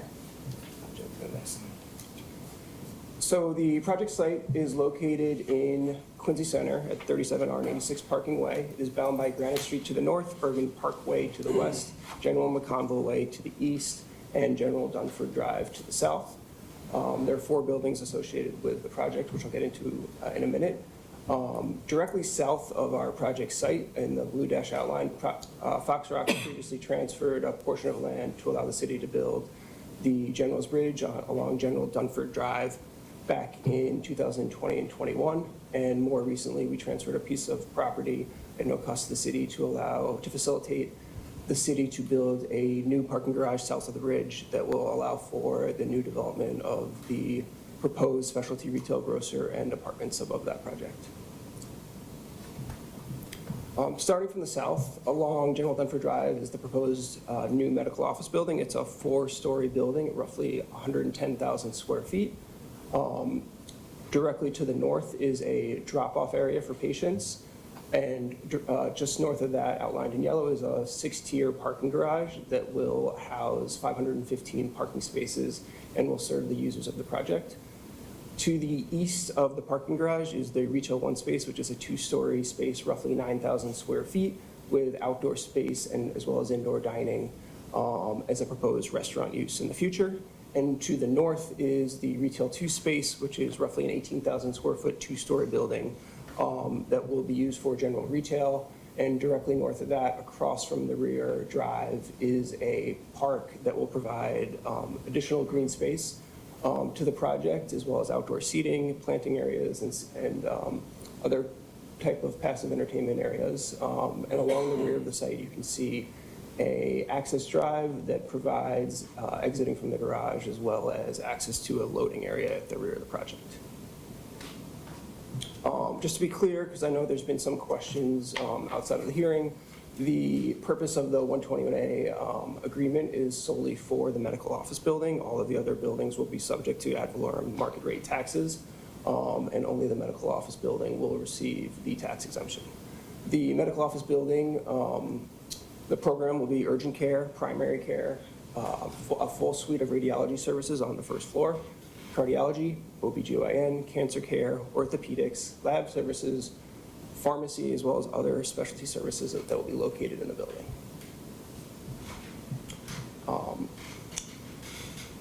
Located at the east, on the southern portion, you can see the ingress arrow into the project, which provides access through the garage. Once you enter the garage, you have the ability to make a left turn to the drop-off loop, which has ample space for dropping off patients that will provide direct access to the medical office building. When you're in the garage, you also have the ability to go right, which allows you to traverse up through the pay stations and up through the parking structure. Coming down out of the garage, you have the ability to pick up patients as you exit the building or exit through the rear of the site. And there's also a 1-story basement to provide additional parking for the project. Back in 2021, new utilities were installed in General McConville Way. We'll be tying into those utilities. At the rear of the site along the MBTA retaining wall, there's an existing 20-inch water main. We'll be tying into that and looping that throughout the site. That'll tie into McConville Way at both the north end of the site as well as the south end of the site. For stormwater, there will be an infiltration chamber that's placed in the drop-off area to allow for on-site recharge. And there's also a small infiltration chamber in the park at the north end of the site. We're also maintaining the existing storm drainage structures that run from the MBTA pump station at the northwest corner of the site, as well as the city's drainage system that runs from Granite Street to McConville Way. New power will be brought in through the site, working with National Grid. There'll be a switchgear that is in between the medical office building and the garage that will service this project as well as other projects in the area. And then the medical office building will be served by 2 transformers, and the garage and the retail space will be served by 2 additional transformers. And then obviously there'll be new sanitary lines run throughout the project that tie back into McConville Way. For the landscape plan, we are looking to maintain the design that was installed in 2021 along General McConville Way, which is a series of street trees, brick accent paving, concrete paving, as well as benches. We are also planning for additional outdoor space in front of Retail 1, which is page south or east of the garage. And then we have the additional planting and open space area across the drive to the north of the project site. We're looking to denote the drop-off area with decorative paving as well as other accents to bring people into the project and really make it a nice space for not only people who will be visiting the site, for other people just passing through. The buildings are all set back 5 feet off the property line, so in addition to the sidewalk that is currently in place, there will be an additional 5 feet of width that will allow pedestrians to walk through and not feel tight up against the buildings. For the medical office building, the proposal is for a brick facade with similar details to some of the other projects we're building in Quincy, such as Center and Stone and National Park. There will be punch windows with metal panels above and below it, soldier course detailing at the corners of the building, and then there is a covered walkway that brings you from McConville Way back deeper into the site to the entry of the building. From the southeast corner, you can see there's a curved facade that was designed to complement General Dunford Drive and the curved bridge that traverses from McConville Way to Bergen Parkway. It's a metal panel facade that carries above the brick facade. The reason for the extension is to screen the mechanical equipment that is on the rooftop area so that the mechanical equipment won't be visible from the ground from either people driving by or pedestrians at the ground level. For the Retail 1 space that is east of the garage, it's a 2-story space with outdoor seating at both a patio level as well as a roof deck. And we're proposing brick materials and metal accents to complement the medical office building and other buildings in the area. And to the north, we have our 2-story retail building, really looking to activate the street with a lot of glass and light to allow kind of the uses that are on the inside trickle out to the exterior. You can see the street trees as well as the ample sidewalks, and then across the street to the right off the page is the new park area that's proposed. So for the project benefits, the medical office building, to be located at a major gateway to the city's downtown, will be a signature building and use and will serve as a commercial anchor for the city's redevelopment efforts. The building will be occupied by the first-class healthcare provider, Beth Israel Deaconess Medical Center. The northerly end of the site will feature a landscape open space area to be maintained by Foxrock, the redeveloper. And Foxrock has contributed at no cost to the city 2 key parcels of land, one required for the General's Bridge and another required for the new city garage to be located south of the General's Bridge. And then, as Dave mentioned, as part of the 120A approval and the certificate of consistency approval, we have requests from the planning board. The first one being to approve the design of the project and report its approval to the mayor. Approve Parkingway CM Limited Partnership as a limited dividend entity to own the property. Extend the term of the 6A contract for 25 years, making the term of the Section 6A contract 40 years. And for the COC process, modify the existing COC to incorporate the plans for the approved design and extend the expiration date of the existing COC for 2 years. Thank you. Thank you.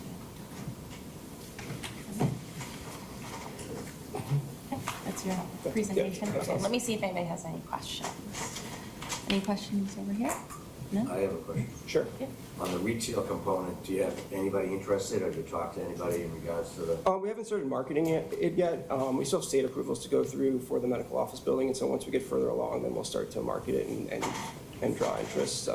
We know there are restaurateurs that are in the Quincy area that we're speaking to at other locations that would slot in really nicely at the site. Now, the restaurant, if there were, let's just say there were restaurateurs there. Yeah. They fall under the 121, so they get tax No, exemptions? no, that's just the They marketing have to tax. pay the taxes? Correct. Yes. Gotcha. Thank you. Just Yes. one question. It's a nice looking project. Thank I want you. to say that. A little smaller than the last one, but that's okay. And now, are you going to develop the whole site all at once? So right now, the short answer is yes, it'll be phased. The plan right now is to construct the garage first. From there, we'll construct the medical office building, followed by the retail spaces. And just one question, are they going to have an ER room in this facility? I beg your pardon? Is there going to be an emergency room? No, it's urgent care. Urgent care? Yeah, the site will not be licensed. 24 hours though? No, it'll have extended hours, but it will not be 24 hours. It's an outpatient facility, so there'll be no overnight stays. Thank you. You're welcome. Yes. On the line of how you're phasing this in. So what is your approximate start date and end date for the project, for the whole thing? What are you guys thinking? Sure. It's gonna take 1, 2, 3 years? What are you thinking? Yep, so we'd like to start the garage construction in the fall, if everything aligns. From there, we'd move into the medical office building in early Q2 of 2025. That'd be about a 22-month build. And then as we're coming out of the ground with that, we'd come out of the ground with the retail, which would have much shorter durations. So 24 in the fall? Yep. 25, 26, 27? Yeah. So we're done by 28? Yeah, the goal would be done Roughly. before 28, yes. Thank you. This is good looking. Thank you. All right, any other questions? Lisa? No? Okay, let's see if the public has any comment. Is there anybody from the public? Yes. And while you make your way up, I'll just remind folks in the audience, there are sign-in sheets along the windowsill. You can sign your name and you can say yay or nay if you don't want to come up and speak. Hi. Hi, I'm Mary Jo Barza. I live at 18 Cliveden Street, and I'm in a butter.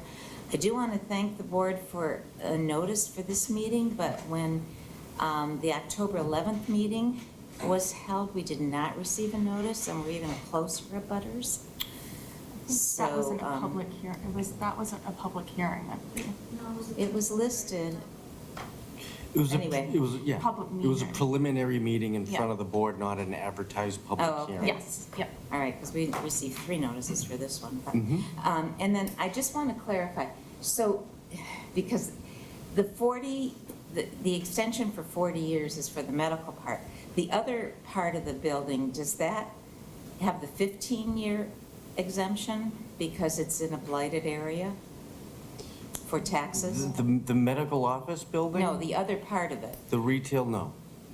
because it was a little unclear in the article that was in the newspaper, because it's a blighted area, that there was an automatic 15-year extension for not paying taxes. Not automatic. The blighted reference is probably due to the fact that the city has adopted an urban renewal plan. Right. For about 15 years. So we have to go through a series of surveys of the area and make findings that, but for the city's involvement, this area wouldn't redevelop on its own. So that's where blighted or decadent comes from. And as we redevelop the sites, there's another tool which is a companion to the urban renewal, which is the Chapter 121A. And that's the tool being utilized to support the medical office only piece. That comes with an automatic 15 years. What's part of being asked of the board tonight is, and they have the powers, which is to extend it, to provide it an additional 25 years to make the overall term 40. Okay, all right. So I'm not against the project. Having lived there for 6 years, this is about the 8th project, or 6 or so. But I am against the 40-year, the extension to 40 years, because that is an awfully long time. And I think that all of our, if we're talking about people who, we got no exemptions for buying in that neighborhood 6 years ago when it was blighted, truly blighted. And I don't think that the developer should be able to get an extension either. That's my comment. Thank you. Okay, thank you. Is there anyone else wishing to speak on this application? Going once? I'm gonna have to. Okay. I'll be good. Okay, yeah, just to the project and the application that's before us. John Rutherford, 62 Grand Wall Road. Just questions. The parking lot, is that part of the 121A, or is that taxable? That's not part of the 121A. Okay, so we'll collect money on the parking lot, taxes on the parking lot, and we'll collect taxes? It's not part of the 121A. Okay. Okay. And my only other thing, I really think that we do have a need for medical. My parents are both in their 80s, and they constantly are going into the Mass General, they're going into Boston, and, you know, my dad, it seems like every other day is like you're going into Boston again. So it would be beautiful. We live on Gremwall Road. It would take absolutely no time to get there. So I'm excited to get some really good medical services there. And that's why they do deserve the 121A. I mean, I'm not against that. And, you know, this is the theory I have, because I like to always add a little bit of humor to everything. But if they give them the 40, I just want Fox Rock to be honorable people, because, you know, Mr. Blandino does a great job writing his articles in the Ledger. And one of the other articles I read was about the Fat Cat might have to leave. Everyone in Quincy loves the Fat Cat. I would love that if the city gives Fox Rock this goodwill, they give the Fat Cat really goodwill. Give them a really good lease so we can let the Fat Cat stay here. And if the Fat Cat doesn't want to get that deal, let a couple other places, because the reality is the whole thing about having the 121 is to entice medical stuff or things we need. But we want to keep good businesses in the city. Katie's did not survive, and they're a great business, you know what I mean? So it's very tough.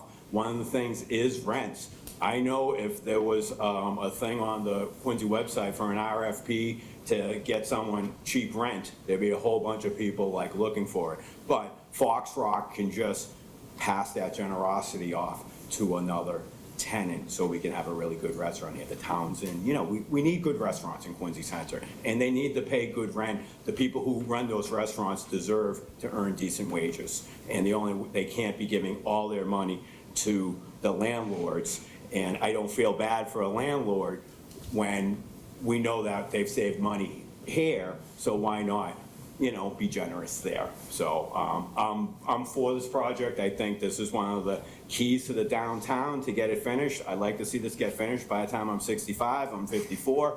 I give you 11 more years. Have a good night, thank you. Thanks. Madam Chairwoman, may I just one thing? Yes.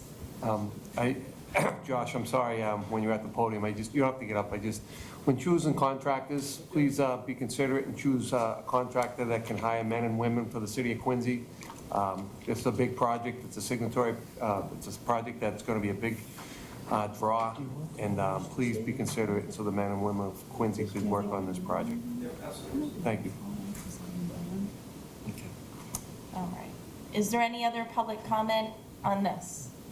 No? Okay. We did receive correspondence, which I'll read quickly, from Greg. I should go over how to pronounce names in advance of the meetings. Bariza, and I apologize if that's incorrect. I am writing to oppose extending 25 years of tax relief to Fox Rock Properties for the medical office building part of the Switch Point Quincy project. I am retired, my income is fixed. This year, my own taxes went up nearly 25% over last year. Granting Fox Rock's request will make them rise further in the future because the taxpayers will have to pay for the services they use. If this is granted, the students who graduated from Quincy's high schools last summer will be paying Fox Rock's bill for this until most are near retirement age. It also seems suspicious how convenient it was for the request to be made public after the last election ceremonies concluded, and Fox Rock established a revenue stream from their hundreds of new apartments on Hospital Hill. Fox Rock has large financial resources to draw from either directly or through its parent companies. If they cannot make this work, we should find a better finance developer who can. I know many of my fellow citizens would join me in requesting a quarter-century pause in paying my taxes, so why is this a fair deal for normal folk? And that's Gregory Riza, 18 Clifton Street. Rob. Okay, that's it. Yes, Madam Chair, through you. So when this request came in, the department reached out to our other departments, the city engineer's office and TPAL. Essentially the site plan that was originally approved by this board stays the same. It's some of the massing and the square footage that has reduced. So we did not reactivate peer review. As I've explained to the board in the past with these urban renewal projects, a lot of times the engineers are in touch with our engineering team. So we did get some brief email correspondence from the city engineer's office and TPAL. They had some minor comments. I think those were in your packets. The planning department has also had the benefit of the law firm that is under contract with the city of Quincy, Keegan Whirlin, to help review these legal documents. Essentially, these are legal documents extending from the land disposition agreement. There still may need to be some adjustments to that agreement. So the Keegan Whirland team, and they are here in the audience, both attorney Sean Nehill and Brian Golden, have prepared a memo for this board. We've been working with them closely with the Foxrock team to bring this application in front of this board. And I think it may be beneficial to get just a brief summary of that deliberation from that team. And there is some conditions, if the board so chooses to move on, that they've worked with the department to help craft that. So what we have is essentially, and the regulations allow it, we have one case that's open, but the board would need to make two separate sort of decisions. One, to update the site plans, the so-called certificate of consistency. And then the second would to be to put in place the series of measures to put the 121A tax agreement into place, which would be a report back to the mayor at this time. But if we could recognize Attorney Brian Golden, that'd be great. Thank you. Good evening, Madam Chair, and through you to the members. Again, my name is Brian Golden. I'm with the law firm of Keegan Whirland. I'm here with my colleague, Sean Nehill. We're based in downtown Boston, but doing an awful lot of work here in Quincy over the past year, particularly with regard to development issues in Quincy Center. So what we've presented tonight is hopefully a fairly succinct document that outlines exactly what's being sought tonight. As Deputy Director Stevens mentioned, there's still work to be done. There'll be further iterations of some of the procedural and substantive issues that need further attention as time goes by. But what was key to get to you tonight was a presentation and a narrative that deals with a couple of fundamental things. One, as you've discussed, is the extension of the 121A 6A tax agreement, extending it for 25 years, bringing it up to a total of 40. The other matter, as has been referenced a few times this evening, is the original development program called for 150,000 square foot minimum facility. That number is now a minimum of 100,000 square feet. That is based on the needs of the tenant that has agreed to occupy the facility. So there was a need to come back to the planning board because both of these very specific items were contemplated in prior documents, and the land disposition agreement, for instance, called out very specifically the 150,000 square foot size. So that necessitated a return because the tax deal was based on the size of the project. Project sizes changed, so to ensure that the tax deal contemplated now an altered square footage that has to be rerouted back through the planning board. There will be further city council action on this as well. So there are some very basic items that are discussed in that document and have been discussed here before you this evening. There'll be some further attention to some of the details that need to be addressed before we're entirely complete with the process. But I'm happy to entertain any questions that you might have. And I would just add some of the conditions we worked on, sort of compels that process to occur. Yes.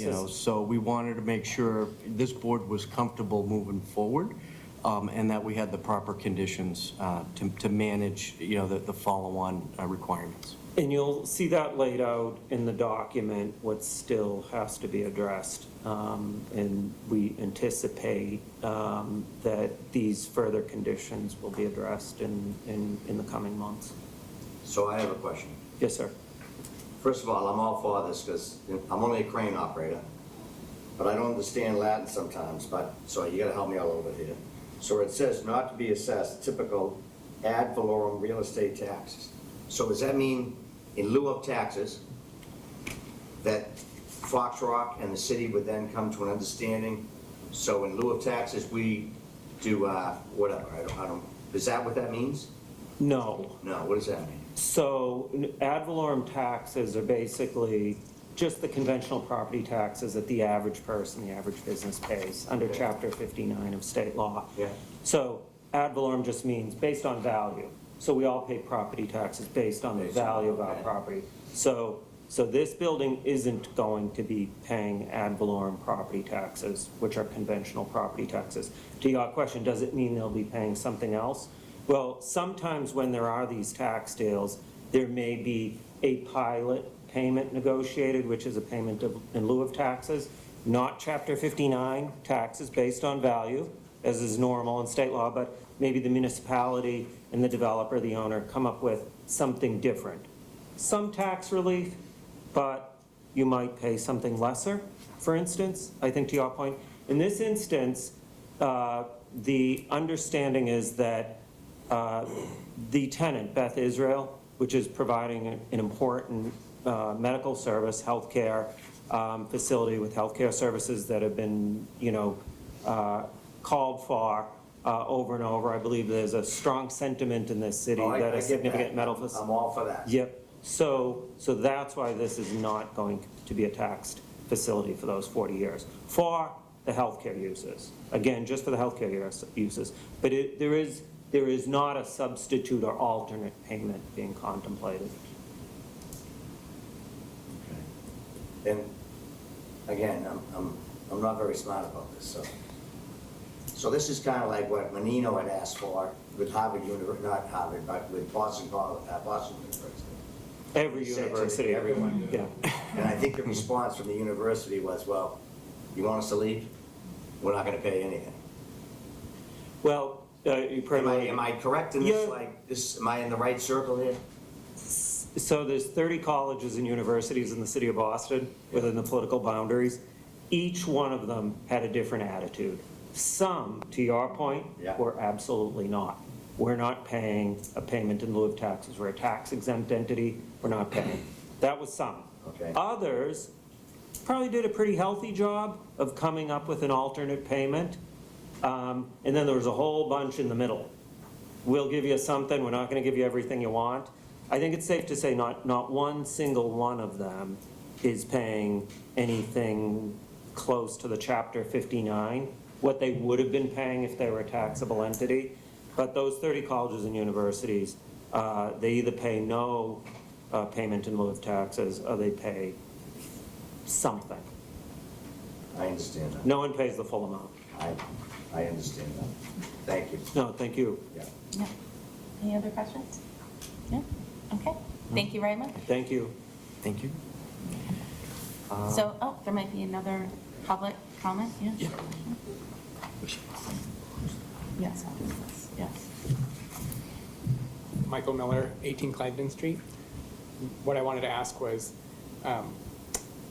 for the tax purposes, what about the parking garage? Because for the retail, it makes sense, you would have, who's responsible for the parking garage? I think, didn't Rob just, I think Well, he just answered that, didn't he? it's not part of the tax deal, no. Right. So this is normal, like for the retail. I guess there'll be a parking garage company that owns that or something? That's sort of one of the final sort of fixes would be, public, does that become public or is that a private garage? Oh. So there's still a little bit of work to be done on that piece. The retail would be taxed. Yes, so, one of the things we contemplated is a subdivision plan, right? Of trying to, final boundaries, but I think that's further down in the process where we are now. We're trying to make that pivot. We're doing it here in front of the board because we'd like to get this project moving forward. There will be a council touch or two, and then there's a whole number of follow-on processes that are in place. So I think there was an overhead graphic Joe, that sort of, depicted that one tax parcel, if you Yes, recall. And that- yes. So that tax agreement, it's for that area. Yeah, you can see it right there. Correct. So, the garage and the retail are on the other side? Yes. Okay. Thank you. Oh, yeah, Counselor Devine.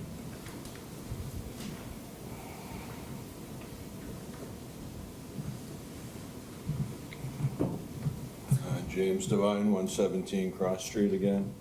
This building looks very similar to the Mass General. It's on University Ave in Westwood.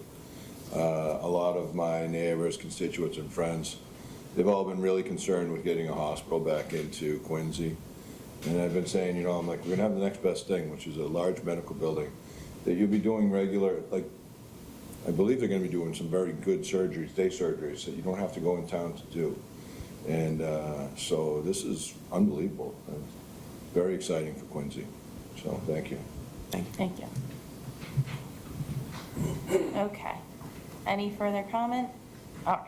So with that, we'll close the public hearing. Is there a motion? Motion to close the public hearing? Is there a second? Second. All right, all in favor? Aye. Aye, okay. And does the department have a recommendation? Yes, and Okay. something a little bit unique with this process, the rules and regulations contemplates one application in front of this board. However, we need to make two separate recommendations for the outcome. One would be to modify the site plan of the COC, and then the second would be the recommendations for the tax deal. And there's a few different steps there. But with that, I'll go ahead. I will start with the certificate of consistency decision, mainly because the 121A application process would normally incorporate a development program. We're allowed to use the COC plans as that program. So I would like, from a sequencing point, to recommend the COC, and then we can come back to the 121A after that. So after consideration of the site plans, accompanying documents, and the comments received from city staff, city engineer, and TPAL, the department recommends the board approve the modification to the certificate of consistency, planning board case 2021-COC-01, subject to the approved special and general conditions of the planning board decision dated February 9th, 2022, and as filed with the city clerk on March 22nd, 2022, and to the following additional special conditions. So if that's not clear, the board's or the department's original recommendation approved by the board contained 17 conditions. So that with our recommendation, we're going to propose two additional. So I'm going to read them as condition number 18. Prior to the issuance of a building permit for the proposed project, the applicant shall negotiate with the city and, along with the city, execute the definitive contract documentation as the applicant and the city agree are necessary to implement the city and the applicant's respective obligations concerning parking under Section 15 of the Settlement and Land Disposition Agreement between the city and FRP Quincy Development LLC dated June 18th, 2019, in parentheses, as the same may be amended, supplemented, or modified, the LDA, end parentheses. Special condition number 19. This decision shall be subject to the Quincy City Council's authorization of an amendment to the LDA to reflect that the medical office building shall consist of at least 100,000 square feet for medical uses, which amendment shall be subject to approval of the Executive Office of Housing and Livable Communities to the extent determined necessary under applicable law. So that would be the department's recommendation for the modified certificate of consistency. Okay. And is there a motion? So, motion. Chair, I'll move to approve the modification to the certificate of consistency, planning board case number 2021-COC-01, subject to the original special and general conditions and to the new conditions outlined by the planning department in its recommendation. Okay, is there a second? Second. Okay. All those in favor? Aye. Aye. Any opposed? None. So that's unanimous. Now on the second component. So the second component is dealing with the Chapter 121A, Section 6A agreement. After consideration of the site plan, accompanying documents, and the comments received from the city staff, the department recommends the board approve the 121A agreement subject to the below listed special conditions. Special Condition 1, and this will sound familiar. Prior to the issuance of a building permit for the proposed project, the applicant shall negotiate with the city and, along with the city, execute the definitive contract documentation as the applicant and the city agree are necessary to implement the city's and the applicant's respective obligations concerning parking under Section 15 of the Settlement and Land Disposition Agreement between the city and FRP Quincy Development LLC, dated June 18th, 2019, as may be amended, supplemented, or modified, the LDA.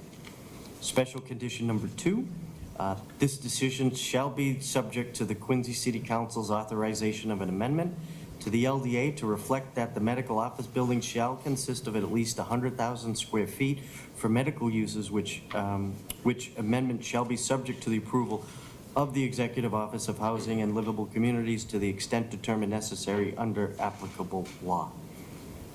So that would conclude the department's recommendation. Okay.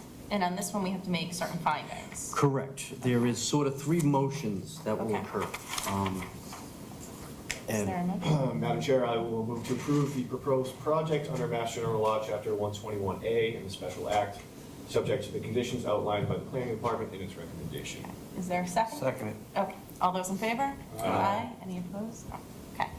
It's 1. I will also move to consent to the formation of Parking Way CM Limited Partnership, an entity under Sections 3 and 18C of Mass General Law, Chapter 121A, and to issue a certificate under Section 6 of Mass General Laws, Chapter 121A, and the Special Act, and to confirm that this decision shall serve as such certificate.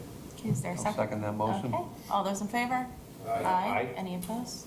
That's unanimous. And finally? Finally, I will move to extend the period of exemption from local real estate taxes for the proposed project under Section 10 of Mass General Laws, Chapter 121A, by 25 years for a total of 40 years. Okay, is there a second? Second it. Okay. All those in favor? Aye. Any opposed? And that's unanimous. Okay. Thank you. Thank you. Project looks great. Thank you. Thanks, Dave. And that's all we have on today, right?